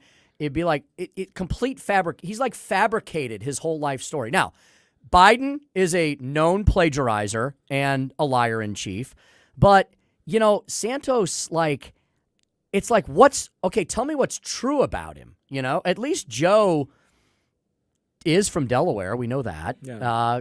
He was. I guess he does have hairy legs. Hairy legs. We know that. Yeah. Joe exaggerates. He takes things and exaggerates. Yes. Yeah. What George Santos does, he just makes. Oh, I almost said it. He just makes stuff up. Yep. I almost said it, but yeah, that's the difference to me. Joe exaggerates. George just makes it up. And and luckily, some of the liars on the left have been punished. Adam Schiff taken off committees taken off one committee, the Intelligence Committee, and other things. All right, we got a caller on the line, Ray joining us here this afternoon. Ray, good afternoon. Hi, Welcome Ray. back. Good afternoon. I know that voice. No offense, Speaker Jones. Yes, sir. But it kind of reminds me of a movie. Only this goes to politicians, and you say, what sane person would make up such thing? Sane people don't run for political office. That's true. It's got a nice salary to go with it, though, Ray. $70,000? That's not bad, For how many days out of this month did they work? Like 12, maybe. I don't. If I wanted less abuse on my body and more abuse on my brain, maybe I should run for office. There you go. Everyone's doing it. Mm-hmm. Very good. Ray, we couldn't agree with you more. Thanks for calling the show. Thank you, Ray. Always good to hear from you. Thank you, everybody. Mm-hmm. Thank you as well. Yeah, and the problem is, I think McCarthy's probably hoping that Santos just shuts his mouth goes to his office and just is quiet, but he's not. He's like adding fuel to the fire. The House does determine who its members are, but any speaker, if that was the end of the matter, then any speaker would just get rid of the opposite members of the party they don't like. It's a big remedy to remove somebody from Congress after the voters have elected them. I think the matter has been referred to the Ethics Committee, and we'll see what they decide. Yeah, It'll be interesting to see what comes out of the Ethics Committee. I think if McCarthy made the decision to boot him out, I think there would be bipartisanship beyond what we've seen lately to boot this guy out. Let's remember though, the Democrats would love to see him go because they think they can win the seat back because it's a very contested seat in New York. Yeah, and I think they'd have a good chance of winning it back, especially the way the district was drawn and what George Santos did to the Republican name there. I think the Democrat would have to be in the lead for that. Yeah, and everybody's going to be looking for these pressure points over the next 2 years with this slim majority because there's always special elections, in between the midterms. There's always special elections, and with a 4-seat majority, each side is going to be looking to, switch that balance of power or make it stronger. Kevin McCarthy goes to bed every night praying, please don't let anyone in my caucus die. Mm-hmm. Yeah, it's sad, but it's true. It's true. He's thinking, please don't let anybody die. Yeah, that's right. That's exactly right. 5 o'clock hour is ahead. We'll do the Speaker Stump speech at 5:07, and then we're going to speak to Patrick Ishmael, Director of Government Accountability at the Show Me Institute. We're going to talk about the fact that the Missouri budget is bloated beyond belief. When I left office in 2015, it was around $28 billion. It's almost doubled in size in eight years. In 8 years. And the problem with that is, so what's going to happen is all these legislators on both sides of the aisle, they're going to want to add all this current money to all of these projects, whether they're current or they're going to make up new ones. And then a lot of this cash, it's federal money, right? It's not going to be there next year. So then what happens? Yeah, and they always want to, whenever there's largesse or money like that, they always want to expand Medicaid, which is a ridiculous part of the budget already. And yes, we have that money, but it's temporary. Mm-hmm. It sure is. Not long-lasting. Absolutely. All right, we'll have that discussion and more when we return, 5 o'clock hour, which will take you up to the Larry Connors Daily USA Report. Lots more here straight ahead on the Tim Jones and Chris Arps Show, 101.9, 94.1. This is News Talk STL. It's the Tim Jones and Chris Arps Show. I have only 5 words for you. From my cold, dead hands.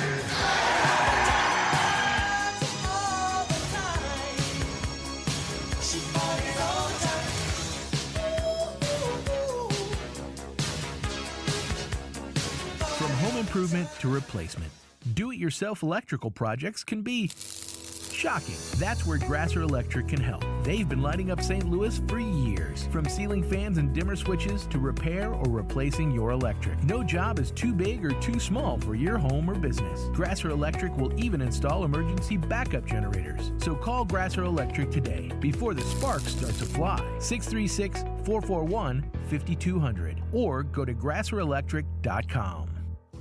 Hey, Columbo here, and many of you know that one of my favorite things to do when I have some free time is to get out on the water and go fishing. And the folks at Bluff City Outdoors in Alton are the people you should see before your next fishing trip. No matter what you're fishing for, they have everything you need, from gear to lures to live bait. Plus, they can even set you up on a guided fishing tour on the Mississippi River. Make sure the tackle box is ready for your next trip by visiting Bluff City Outdoors at 2813 East Broadway in Alton and bluffcityoutdoors.com. Hey, it's Mike Ferguson here. Everybody here at News Talk STL is incredibly grateful for the growth of our business during our first 18 months since we signed on the air. We appreciate the great local businesses like Clear Path Wealth Management, STL Fence Works, and Michael's Flooring that have all become advertising partners. If your business is interested in becoming part of the News Talk STL family, simply send an email to info@newstalkstl.com. Thanks for listening to News Talk STL. Welcome home.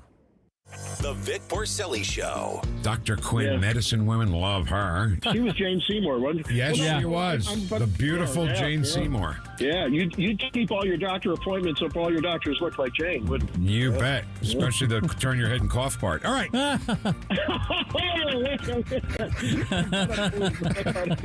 Dr. Randy Tobler, thank you, sir. Vic Porcelli. Live and local weekday mornings at 9 on News Talk STL. KLGY HD3 Clayton, K270BW Bellefontaine, KNBS Bowling Green. This is News Talk STL at 1019, 94.1, and always streaming at newstalkstl.com. This hour from townhall.com. I'm Keith Peters reporting.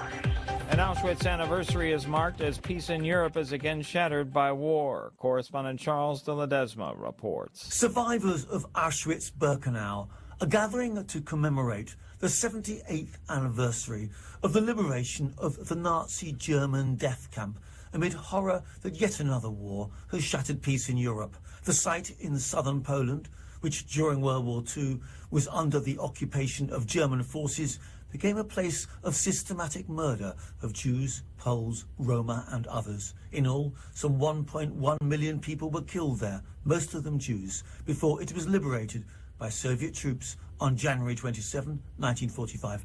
I'm Charles de Ledesma. Meanwhile, in Israel today, a Palestinian gunman killed 7 people and wounded 3 others near a synagogue in East Jerusalem in the deadliest attack on Israelis in years. The gunman was killed by police. The attack came a day after Israeli troops killed 9 Palestinians during a raid at a refugee camp in the West Bank. The latest attack took place as worshippers were celebrating the Jewish Sabbath and set off public celebrations in both the occupied West Bank and Gaza Strip. President Biden is calling for peaceful protests in the wake of the release of police video showing the beating death of Tyree Nichols in Memphis, Tennessee.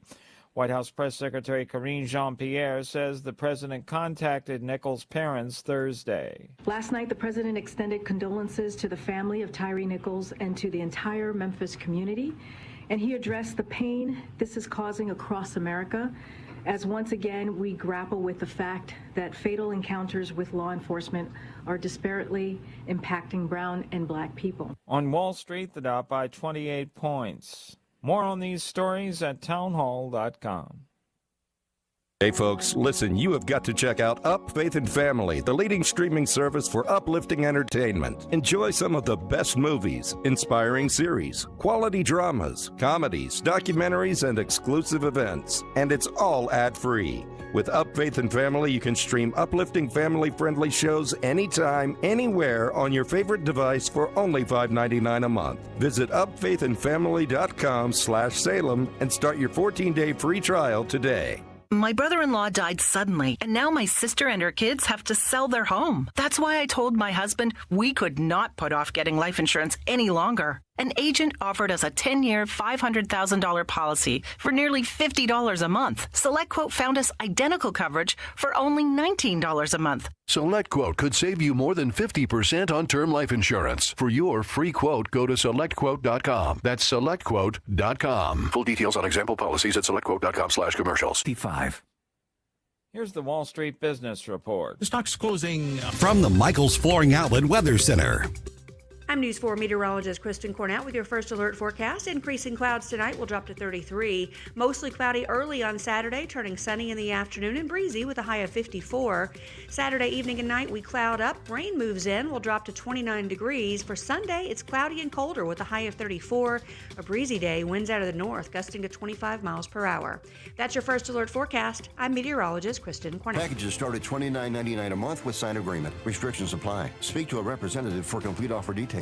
See Vivint.com for license details. Terms and conditions apply. Homeowners, if you're looking for the best in home security and smart home technology at a price you can actually afford, we have great news. Now you can get Vivint's award-winning home security systems starting at about $1 a day. U.S. News and World Report has recognized Vivint as the best professionally installed home security system of 2022. And right now, you can get Vivint's home security technology for about $1 a day. Plus, get free free professional installation from a licensed technician. Protect your home and loved ones for as low as $1 a day. Call right now for your free home security consultation. 800-561-3405. 800-561-3405. 800-561-3405. That's 800-561-3405. This is News 4 Chief Meteorologist Steve Templeton, and we're proud to be the official winter weather source for News Talk STL. The First Alert Weather Team is working hard to keep you ahead of the big weather changes and help you plan your day. So stay connected this winter with Channel 4 and News Talk STL. Tim Jones and Chris Arps in the afternoon. The 9 most terrifying words in the English language are, I'm from the government and I'm here to help. The more you remove voting from Election Day, the more opportunity you're offering for people to commit fraud. Are you not entertained? Are you not entertained? I think the Democrats are so short-sighted in this tactic they have now to just cheat at any cost to win elections. You're a lying dog-faced pony soldier. You said you were, but now you got to be honest. I'm going to be honest with you. What are we doing wrong here? As a former leader in the House, I think you can put your finger on it. It's called leadership. We don't have it. Tim Jones and Chris Arps.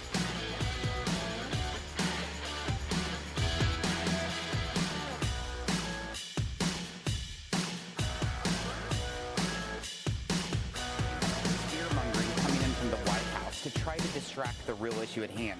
And that is the president needs to come to the table and talk to Speaker McCarthy and House Republicans to address the debt crisis that's approaching. We have this debt crisis because President Biden and the House Democrats and the Senate Democrats for the last two years have spent more than an increase of $10 trillion. It's led to the highest spike in prices in 40 years, the fastest rise in interest rates in 40 years. And so they're trying to distract from that to try to fear all Americans that we're going to do something that we're absolutely not going to do. And welcome back to the Tim Jones and Chris Arp Show, 5:06 in the PM here on a Friday, January 27, 2023. Chris, that's good old Congressman Jason Smith, the newly minted chairman of Ways and Means. We're going to hear a lot of Jason over the next couple of years. We are. He is a very powerful member of Congress now. He is chairman of the Budget Committee. And he is giving the argument that Republicans have been giving this whole debt crisis, that they are willing to talk and sit down, but there has to be some spending cuts. And the president has said that he is not going to negotiate, that this debt limit should not be used as a negotiating tactic. So we're at an impasse, but the president and the House McCarthy Speaker are supposed to meet before the February 7th State of the Union address. And one other thing. Yes. Mitch McConnell has basically said to McCarthy, you're on your own, friend. You have to negotiate this with the president. You're not getting any help from me, which could be a good thing. Maybe a good thing. Doesn't sound like the two of them are getting along really well these days as much. Well, I think that Mitch and the Senate leadership felt that they've done their job last year when they kind of threw McCarthy under the bus and got a budget deal extended until November. And so with this debt ceiling deal coming up, McCarthy's like, hey, you got to wrangle these cats and get them together and deal with the White House. Don't expect any help from me. Mm-hmm, mm-hmm. Yeah, well, and McCarthy does need to lead the way on this. The House is generally considered the initial appropriation body, and that's the one that Republicans control. So it'll be very interesting to see what, if anything, McCarthy can extract from Joe Biden's advisor. It won't be Biden, right? Biden doesn't know where he is, I think, on most days, but it'll be whoever's. And it won't be Ron Klain, I guess, because he's left the White House. So I don't know who's there pulling the strings right now. Yeah, Ron Klain is still there, but he's supposed to be leaving next month. The new chief of staff, I think his name is Jeff Zients, Z-I-N-T-S. And I was very curious. You know, yesterday when Jean-Pierre was giving her press conference, someone else did the press conference for the first 30 minutes while she sat there. And that was the same day that Jeff Zients was being announced as the new chief of staff. And I just wondered, did he kind of suggest, you know, he's not in charge yet, but did he kind of suggest that, hey, maybe KJP has lost some credibility with the press pool, and maybe you should have this guy do the press conference instead of her. Huh. I wonder, was that his suggestion? Yeah, it'd be or just interesting. a coincidence? Once he's fully installed, it'd be interesting to see if some changes start being made in and around the White House. KGP should be one of the first ones that are let go, but of course she will not because she checks off a lot of boxes. And Joe Biden needs the African-American constituency to be beside him for 2024. And that is the last thing you would do would get rid of her.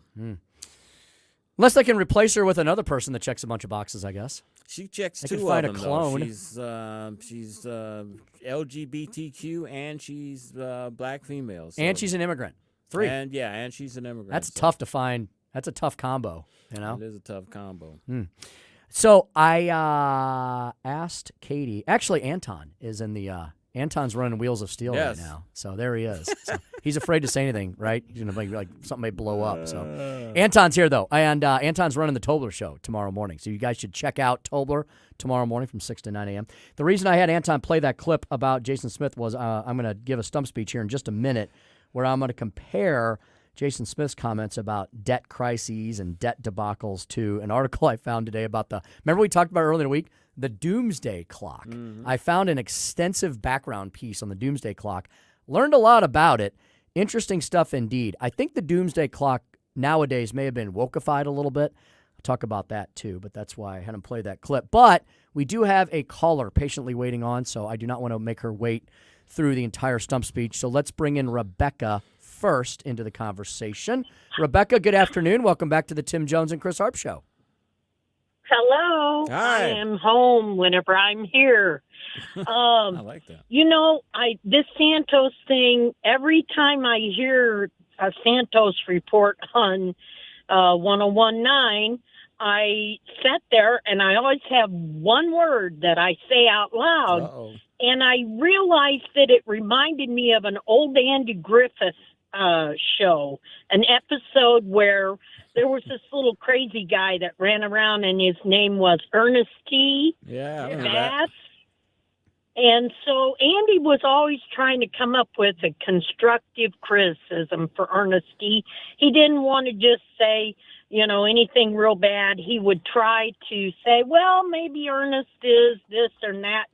And, Ernest would run by and break a window, and Barney would look down at his feet and say, he's just nuts. That's well, excellent. Every time I hear another story about Santos, I'm like, this is overwhelmingly humiliating as an American citizen that we have this man that would lie about his mother's death. Mm-hmm. Oh, my word. Mm-hmm. Yeah. So anyway, if you hear from the great nebulous the word, he's a nut, you know it's me. Very good. Thank you, Rebecca. Appreciate you calling in. Yeah, Very George much. Santos definitely, Thank you. the modern vernacular, he is cray-cray. He is. He's like a cartoon character. Yeah, he is cray-cray. So Rebecca just coined a new phrase for us for the station. I wrote it down. She said, I'm home when I'm here. I like that. I like that, too. It's very profound. I'm home That's something I got to sit when and I'm think here. about for a minute. Mhm. Like, Yeah, what it does is. that mean? Tony Colombo, isn't he like the brand guy? I think he's Tony. Rebecca says she's home when she's here. So you could do something with that. I think you put on a T-shirt or something. All righty. Let's. Before we do that, I'm a big Chris. You like quotes? You like quotes Oh, I from love like quotes. famous people? Yes. Yeah. So I found I run across a lot of quotes. Not that I'm searching them out. Usually they're at the top of. We're all on a lot of email lists, and so we get a lot of content every day and guest offers and things. And a couple emails I'm on, there's always a quote at the top. And I found two today that I really like. One of them reminded me of our conversation we were having this week between ourselves and with all of you all about Kamala Harris and her speech. I think you did a Chris's Corner on this, Chris, where she took certain words out of the speech. Yeah, you specifically talked about, of course, the obvious one. She took life out, but she also took the word inalienable out as well. Yes. Ron Paul once said, there's only one kind of freedom, and that's individual liberty. Our lives come from our Creator. Our liberty comes from our Creator. It has nothing to do with government granting it. And I thought, What a great way to analyze the Declaration of Independence, exactly the opposite of what Kamala Harris said earlier this week. And there was one other one. Let me see if I can find it. It was shorter, and I like this too. And it came, kind of funny coming from a very wealthy individual. So maybe take this with a grain of salt. But I like the notion. Andrew Carnegie once said, "No man becomes rich unless he enriches others." So that's kind of a nice sentiment as well. Andrew Carnegie was a very interesting man. Came from Scotland, penniless almost, and became one of the richest men in the world, started U.S. Steel. And I learned about him from a very famous business book, Think and Grow Rich by Napoleon Hill. Napoleon Hill tells a story that he met Carnegie when he was very old, and he wanted to give his philosophy on how to become wealthy to the world. And he would give that knowledge to Napoleon Hill if he would work for 20 years for free. Ha! Wow. And he goes on and tells the story of that. But, yeah, Carnegie was a very interesting man. Yeah, and I think his meaning, it's a very short quote, but I think what he means there is, look, you can become wealthy monetarily, but you're not going to be rich in this world in a larger sense unless you're doing something to help other people. You can be wealthy and you cannot be rich. There can be still something lacking, So he's talking about humanity. You should use your money. I mean, money is not to be hoarded and squirreled away. It's supposed to be used to help other people. And the metaphysical aspect of money, when you do that, it increases back to you. A lot of people don't realize that principle. All right, let's do the Speaker Stump Speech on the Doomsday Clock. Listen to me. I'm very consistent. I'm a very stable genius. You want answers. I want the truth. You can't handle the truth. Are you not entertained?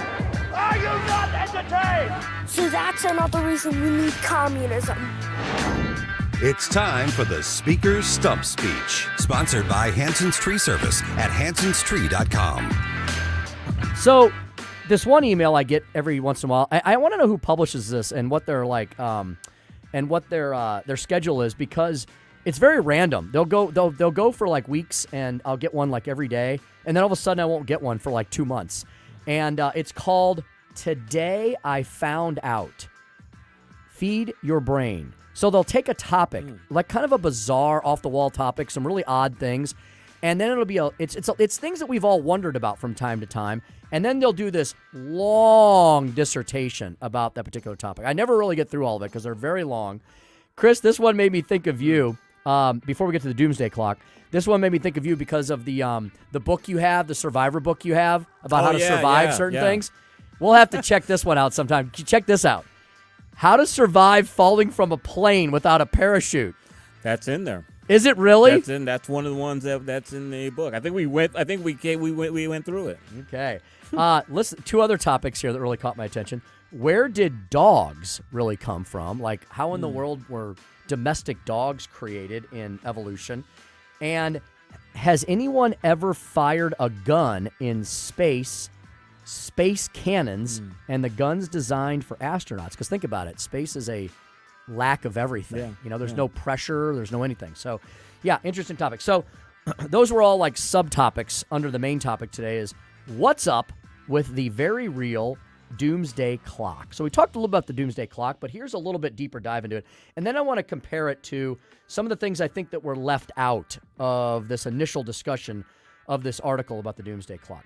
So on January 23rd of 2020, before the pandemic, the Bulletin of the Atomic Scientists, a nonprofit research and education organization based in Chicago, moved the hands on the Doomsday Clock forward 100 seconds to midnight, the closest in its 74-year-old history. According to them, the change reflected the growing threat posed by, and here's where a little bit of the wokeatocracy, I think, comes in, climate change, nuclear proliferation, okay, I could agree with that one, and misinformation, okay, whose, and the increasing unwillingness of world leaders to respond to all of these threats. So that's why they moved it forward. Some circumspect things there, but let's move on.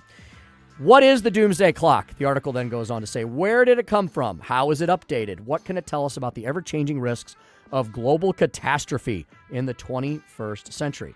Goes back to 1945, the aftermath of the atomic bombings of both Hiroshima and Nagasaki.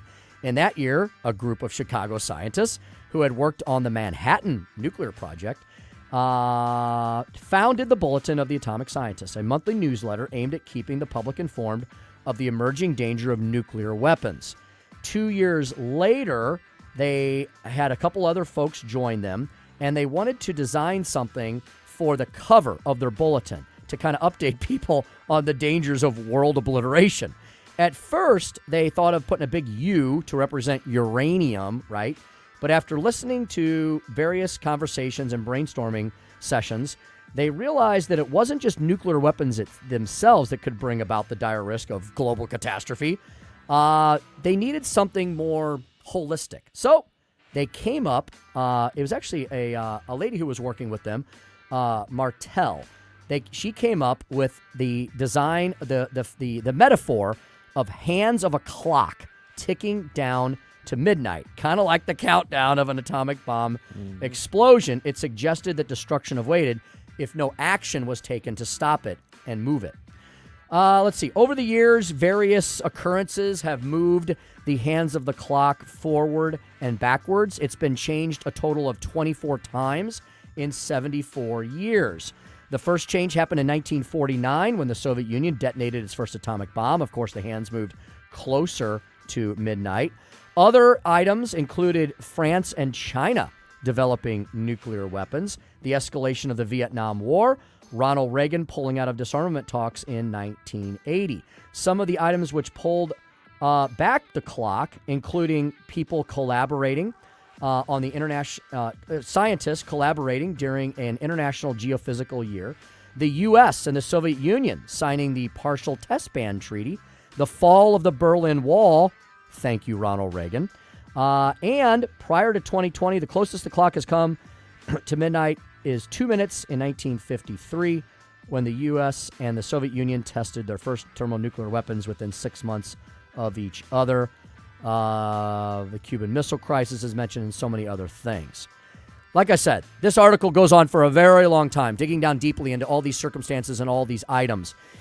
However, the clip from Jason Smith at the top of the hour, I would love to know if the Doomsday Clock talks about anything other than some of these geophysical events. How about talking about the fact that the world is experiencing massive amounts of debt and uncertainty due to economic situations? I want to know if that ever digs deeper into the formations of the Doomsday Clock. How about the loss of freedoms and liberties around the globe?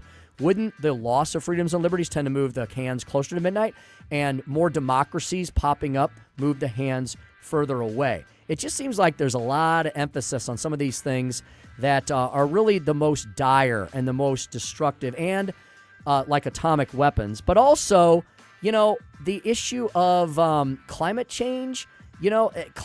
The climate's always changing, and it may affect whether or not we're going to steer ourselves into Armageddon, but to argue that it's man-made, I think, is another thing entirely. So you almost need like a freedom and liberty index quotient put into the Doomsday Clock to suggest that there's ways that humankind could push itself away from its own, hopefully not inevitable, self-destruction.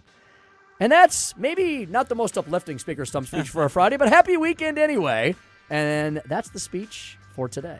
What just amazes me is that you would think that the closest we've ever come to nuclear Armageddon since 1945, you would think it would be the Cuban Missile Crisis. I mean, I can't think of anything in my lifetime especially, but during that time period, when you look at history, where we've been any closer. Yeah, isn't it interesting, Chris? There's a line about that. It says, the author agrees with you. It says, strangely, the 1962 Cuban Missile Crisis, the closest the world has ever come to all-out nuclear war, had no effect on the clock as the crisis was resolved long before the bulletin could meet to discuss it. Okay, because if they would have it, that would definitely be number one. Yeah, you would think if it had been closer to the time where they all get together in Chicago, I bet they would have put it a couple seconds away from midnight. A lot of people don't know that the Soviet leader did blink and take those missiles out of Cuba, but JFK took missiles out of Turkey to appease the Soviets. A lot of people don't know that. A lot of bartering around that crisis. crisis. We took missiles out of Turkey Indeed. that they were concerned about. We've got, we're going to switch gears. We'll move away from that topic of Armageddon and geopolitical destruction, and we'll talk to Patrick Ishmael about another kind of destruction, and that involves holding the government accountable. Patrick Ishmael is an expert of that at the Show Me Institute. We'll talk to him next about the debt crisis and more when Chris and I return here at 101.9, 94.1 News Talk STL.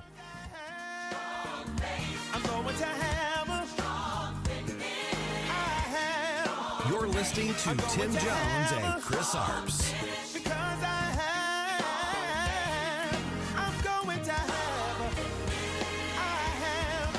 From the Michaels Flooring Outlet Weather Center.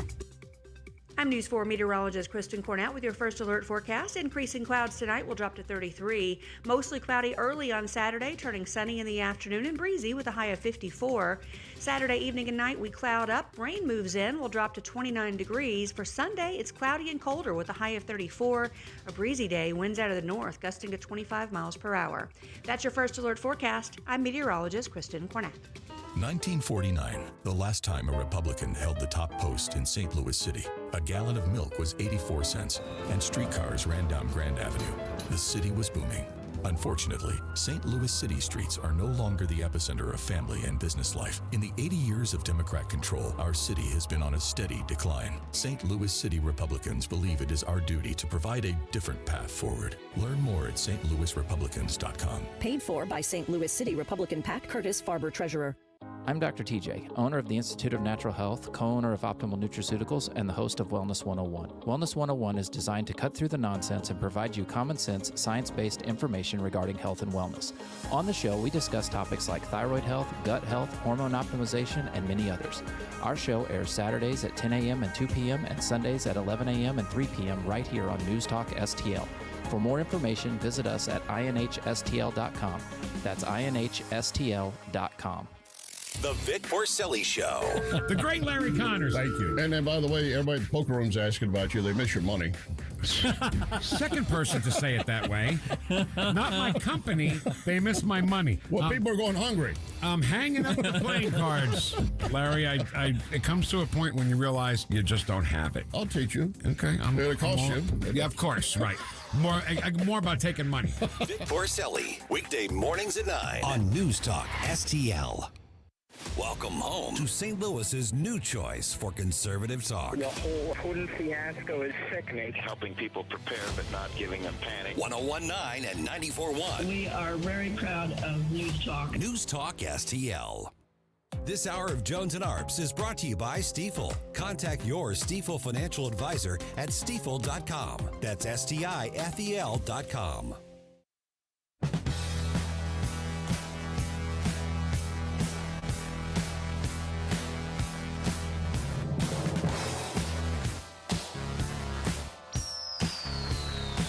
It's the Tim Jones and Chris Arps Show.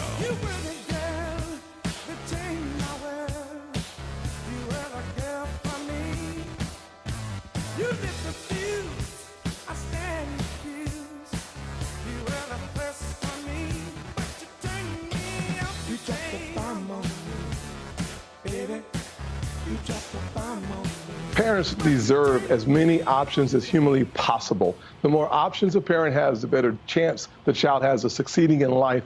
Your zip code should not determine the quality of your life. And today, millions and millions of kids are trapped in poor, underperforming schools simply because of their zip codes. Thank God for states like South Carolina and Iowa, Florida, and others who are championing the cause that I've been championing for the last 10 years, the cause of school choice.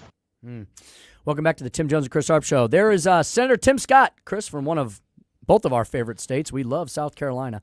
And he's been a champion on this issue. It's been one of his things he's promoted. He's been a champion on this issue, and there's been a lot of talk about him possibly throwing his hat in the ring in 2024.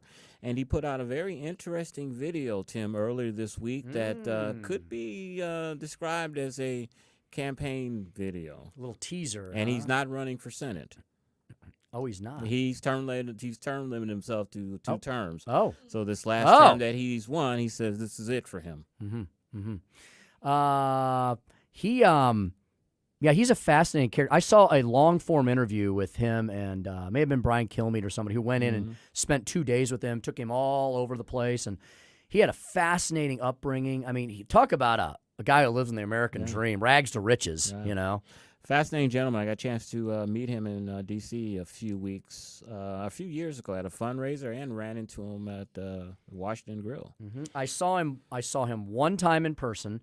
He spoke at an ALEC event when we were in South Carolina. He came in, he spoke at the dinner, and he left. But while he was there talking, everybody was like, you know, he's very he's got a great style where he kind of draws you in, and then you're mesmerized. You know, so. I just wonder, you know, he's a nice guy. Everybody likes him. I just don't know if he's tough enough to go through the rigors and the grind of a presidential campaign. He just doesn't seem like he's got it in him to really stick with it, to deal with all the crap that you had to deal with. So let's say he tries, and let's just hypothetically say he doesn't quite make it all the way. Is he a lot of people's first choice for vice president? I would think so, definitely. But you know, he's doing well right now in terms of his Senate career. He won his elections overwhelmingly. He has term limited himself out, so he's a relatively young man, Tim. I think he's about your age. And so he's got a lot ahead of him. He's got a lot. He'll have a lot of interesting choices to make. Let's talk about the subject of Senator Tim Scott's quote there, the little phrase he gave about, the little discussion he gave about school choice, education reform, with our next guest, Patrick Ishmael, who is the Director of Government Accountability at the Show Me Institute, showmeinstitute.org. Patrick, good afternoon. Welcome back to the Tim Jones and Chris Arps Show. Hey, guys. Thanks for having me back on. Of course. So, Patrick, we have a little breaking news to break with you, and courtesy of a couple of the news sources we came across this afternoon, a sweeping education bill has cleared a Missouri Senate committee very early on in the session, but it did not include one of the controversial provisions, well, controversial for some, about issues involving transgender individuals, especially when it comes to playing in sports. Why don't you give us 35,000 foot on that, Patrick? Tell us the good, the bad, and the ugly about it.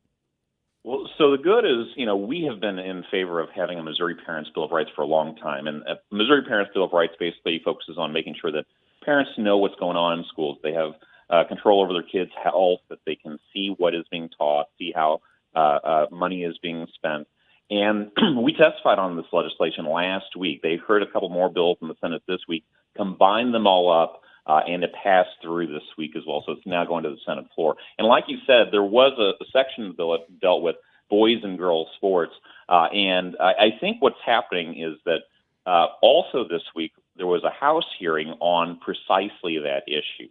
So what it looks like is happening is that the Senate is going to be taking up the transparency, Missouri Parents' Bill of Rights portions of this educational reform kind of effort.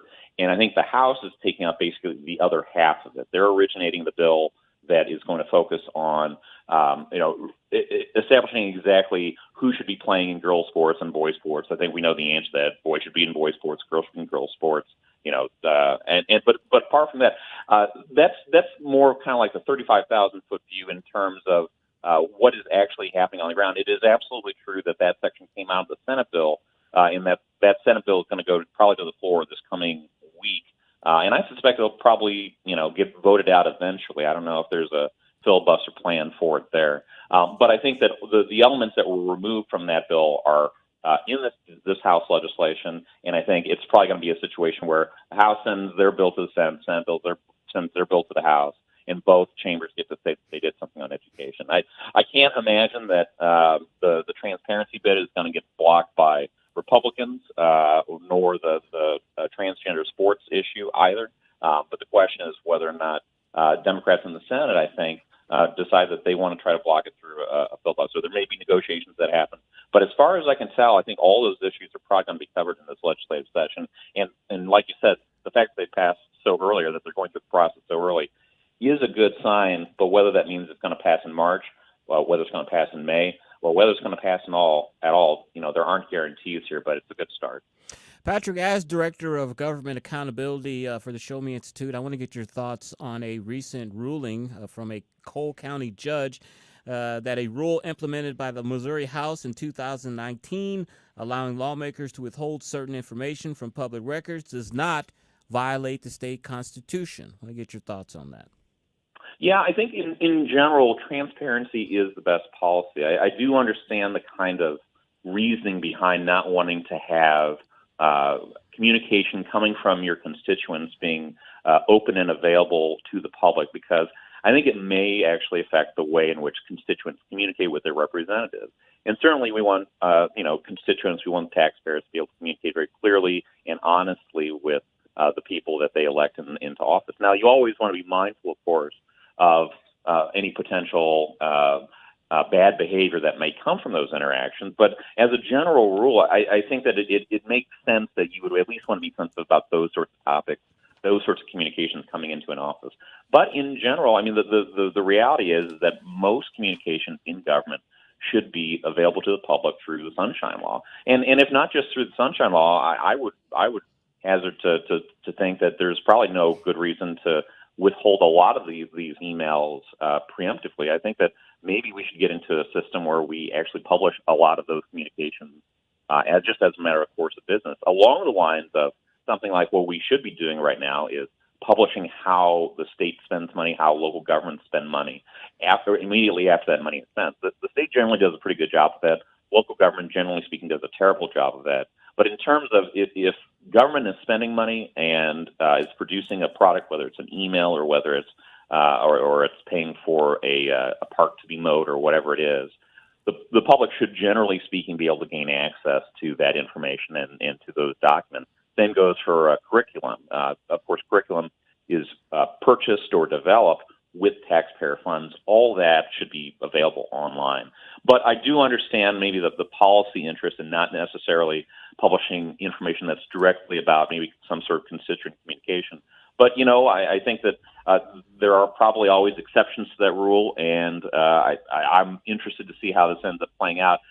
It may end up getting appealed further up, and as it gets appealed further up, I'm sure we'll have a lot more clarity about what is and isn't allowed under the Constitution. Speaking to Patrick Ishmael of the Show Me Institute, showmeinstitute.org, which is where you can find Patrick's writings and deliberations. And Patrick, you wrote an article after the State of the State given by the governor, Mike Parson, last week, titled Missouri's State of the Bloating State. Patrick, I kind of share some of your concerns that you have in this article, especially after I heard so many Democrats so excited about Governor Parson's speech, and a lot of Republicans kind of left the chamber scratching their heads, and one of them was quoted as saying, well, that would have been a great speech if you were Governor Jay Nixon, the former Democratic governor. Patrick, you were also disappointed to hear that two typical Republican buzzwords, whether Republicans actually mean them or not, were not found hardly at all in this speech. The word transparency showed up not at all. The word reform only showed up twice. Patrick, that was a speech maybe a bit lacking as far as substantive measures, but lots of spending was in it, though, wasn't it? Yeah, there was so much spending in it. I think maybe the largest single item is one that I think there ought to be a conversation about, and it's about redoing I-70. And that's something that's been, talked about for over a decade. And certainly I'm comfortable driving on I-70. I know that others may feel differently. And it is true. I mean, you do want to make sure that roadway is kept up. And so having a conversation about that, starting that conversation in the state of the state, or at least continuing it, makes sense. But I mean, the rest of it, especially when you start getting into programs and proposals like universal pre-K. I mean, universal pre-K has been demonstrated again and again not to work across the country in terms of ensuring that learning is, kids are getting ahead and that they stay ahead. And really, if you look at the Missouri educational system, I mean, certainly there's a lot of work that needs to be done on it, but universal pre-K does not get us where we want to be. That's pretty clear from the research. And you go through all the different programs, there just wasn't a whole lot of there except for just spend. I think that when you have billions of a surplus, I mean, some investments in infrastructure make sense. And so the I-70 conversation makes sense. But beyond that, I think there needs to be more robust discussion about like tax cuts, for instance. I mean, this is ultimately the public's money, and when you have this kind of money just kind of floating around, you want to make sure that you have a rainy day fund. You want to make sure that you're able to make investments that are appropriate. But at the same time, you also need to start talking about tax relief. You also need, as a governor, start talking about what the state does poorly and how you're going to fix it. The governor last year, when the legislative session ended, one of the things that he was explicit that he regretted about the session not succeeding in doing was passing like transparency and accountability in education, the kind of stuff that's like very important at the beginning of this session. He didn't really say a whole lot of it during the last session, but he said that was one of his big regrets. And yet that didn't come up really at all. No, it didn't come up at all in the State of the State address, which is really confusing. Now, I don't think that the governor is going to interfere with a lot of the reform efforts that are being talked about right now. But at the same time, I mean, he has a very important role as governor to have a bully pulpit and to say these are the things that will make government operate better. These are the investments that we need to make in our people in terms of tax cuts.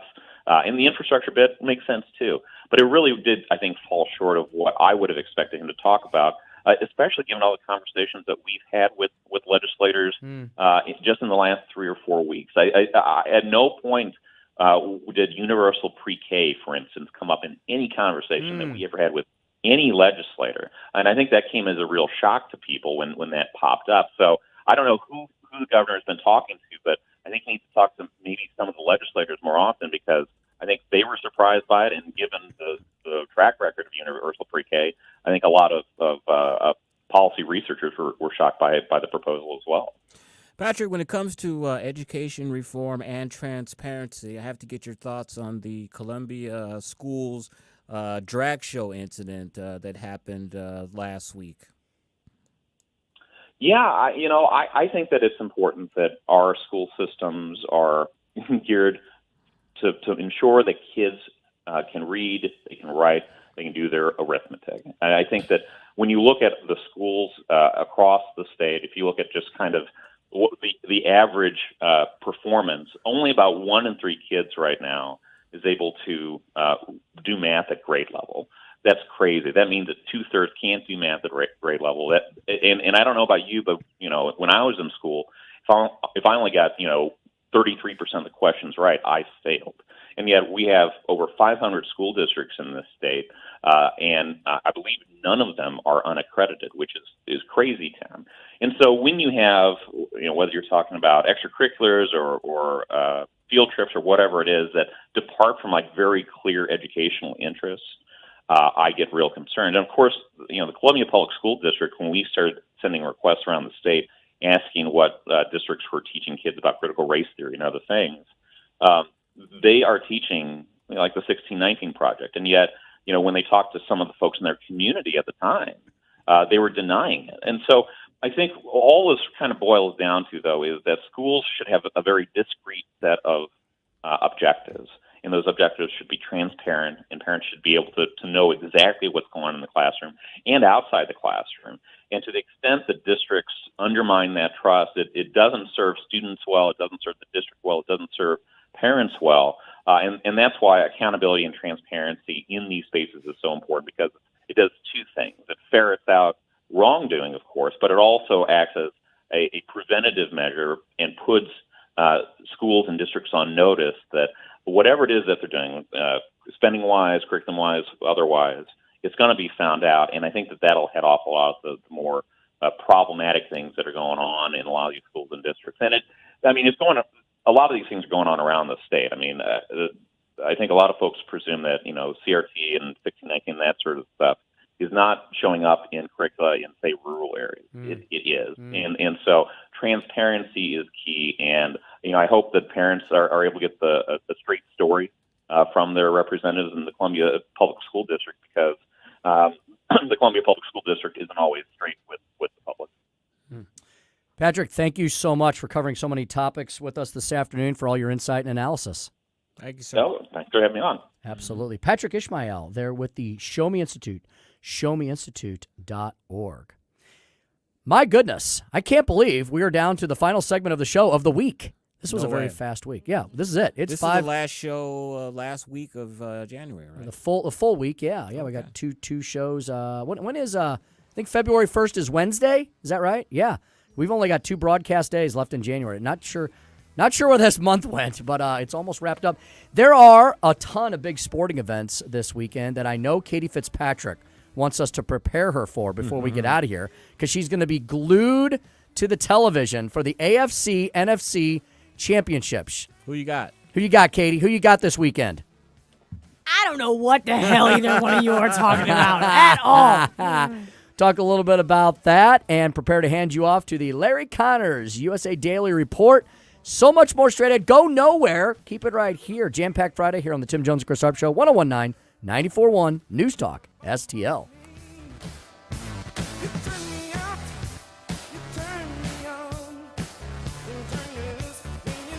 Like us on Facebook at News Talk STL. Tim Jones and Chris Arps in the afternoon.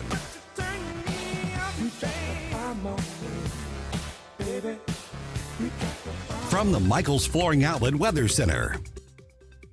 I'm News 4 meteorologist Kristen Cornett with your first alert forecast. Increasing clouds tonight will drop to 33. Mostly cloudy early on Saturday, turning sunny in the afternoon and breezy with a high of 54. Saturday evening and night, we cloud up. Rain moves in. We'll drop to 29 degrees. For Sunday, it's cloudy and colder with a high of 34. A breezy day, winds out of the north, gusting to 25 miles per hour.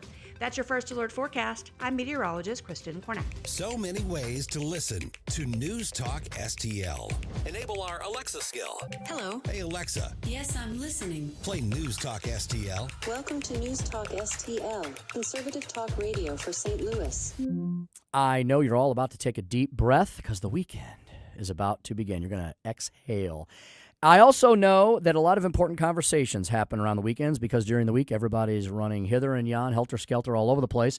And if the subject of selling your beloved home comes up for whatever reason, then I want you to write this number down, 314-810-SOLD. That is the number of the Wallner home selling team of Rodney and Jen Wallner at Berkshire Hathaway.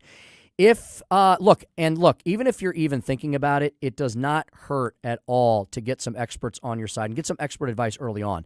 The Wallner home selling team, if you decide to sign up with them, are going to give you a flexible commission plan tailored to your specific needs. And if you change your mind, like if it's suddenly not the right time to sell your home, no big deal. Every plan the Wallners have comes with a no obligation, no long-term commitment. So you really have nothing to lose and lots to gain. Why else is that? Well, the Wallners have so many approved home buyers, they'll guarantee to obtain you an offer.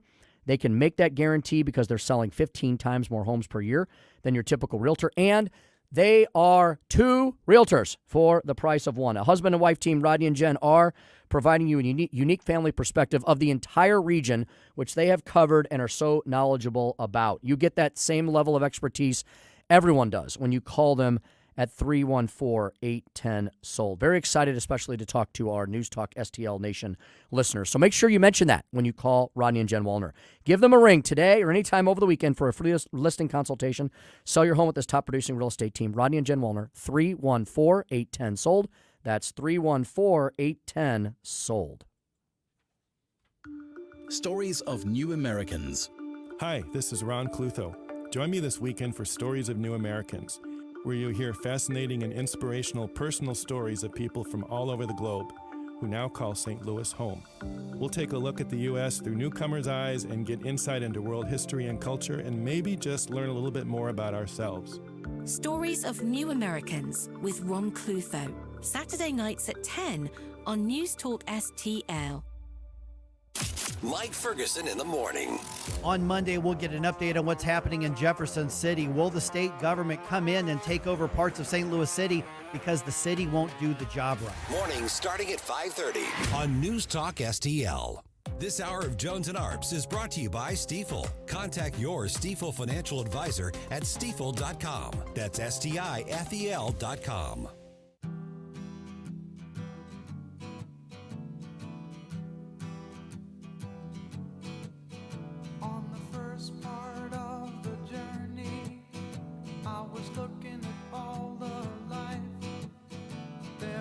You're listening to Tim Jones and Chris Arps.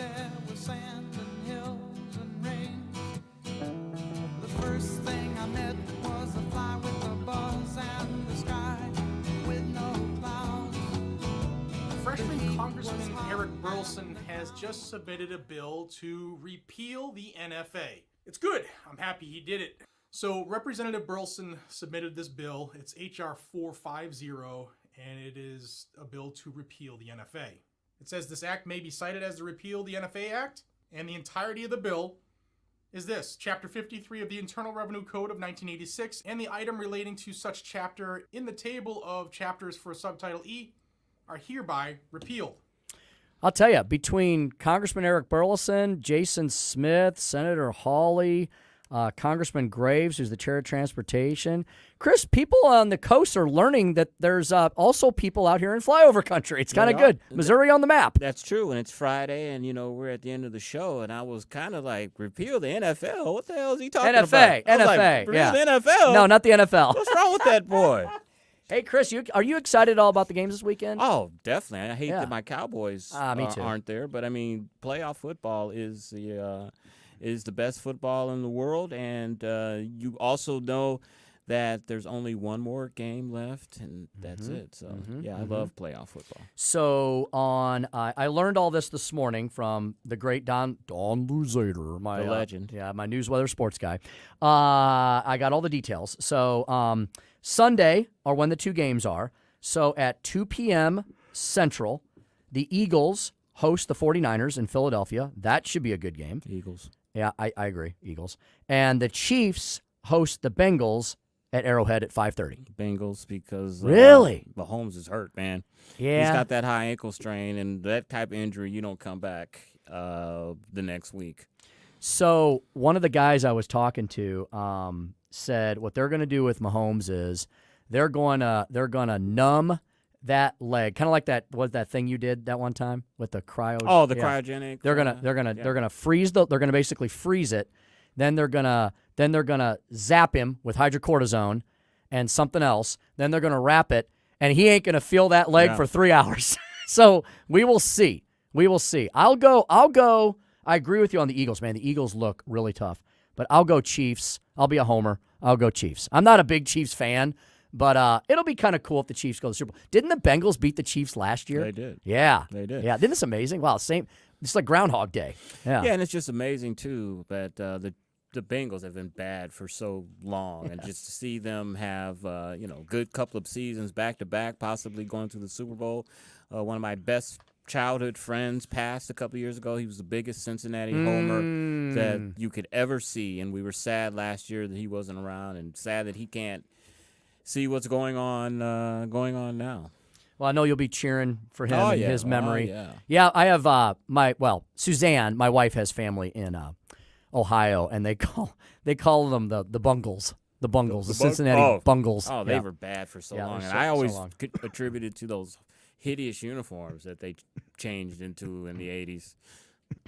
It was supposed to look like tiger stripes, but it didn't quite. It just looked crazy. Pull it off. It just looked goofy. The Cincinnati Bengals uniforms used to look like the Cleveland Browns uniforms, except Cincinnati's jerseys were black and the Browns uniforms were brown. The Bengals wore the same orange helmets, but they had Bengals written across, and the Browns helmets would be all orange. But you couldn't tell their uniforms apart at one time, and it was because Paul Brown owned the Cleveland Browns and the Bengals at one time. Or not at the same time, but he owned them. I remember those uniforms. They were like, ugh, they were just rough. Yeah. Oh, yeah. But, they were. I like them much better than those hideous things they wear now.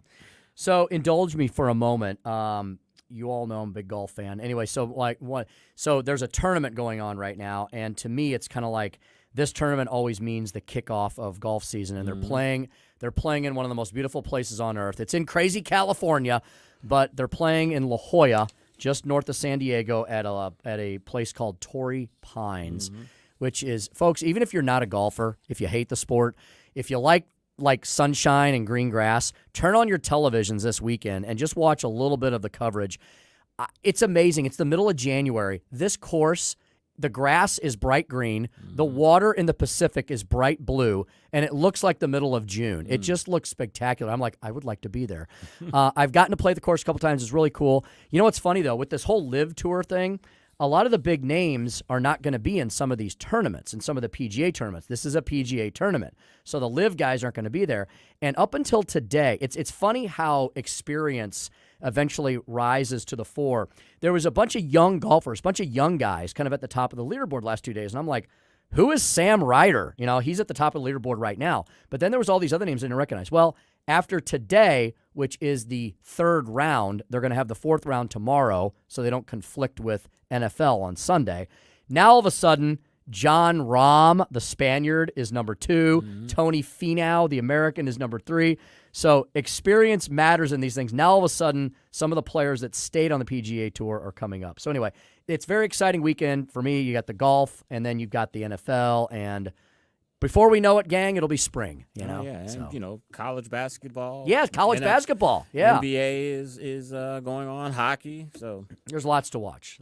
I have no idea if the Blues won last night or not. They weren't in town, so I didn't quite look. So they Katie, played. You know, don't you? Katie knows, our favorite sports lady. I'm basically the sports director here. You really are, guys. Yeah. I mean, come on. I know everything about sports. I can find out probably here just in a second if somebody will filibuster from that. Yeah, you know what? The one thing, we always talk about this, we are very happy that we have such a lively St. Louis crowd for sports. Like, that is something that we are notorious for. Oh, yeah. But holy hell, is it so hard to get out of this parking lot whenever there's a I hate game. It. Oh, I do. My God. Oh, when it's hockey night, I'm like, oh, God. It's like a mixed bag of being like, yay, like it's lively down here. And also like, how do I get out within the half hour? So I have the unfortunate news. The Blues continue their very mediocre season.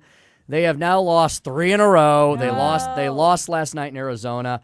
I don't know that we're going to have a repeat, gang, of the miraculous 2019 season where they started in January in last place and then, of course, won the Stanley Cup. It's not – so far we're through January and it ain't happening. This is what they need. In 2019, my wife is head of a group called SIM, which is for IT professionals.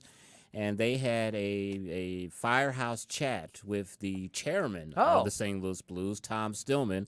My wife found this guy to be the moderator, which was me, and I attributed to me interviewing him as the Blues went on their magical run that year and won the Stanley Cup. So I need to interview Mr. Stillman again in January.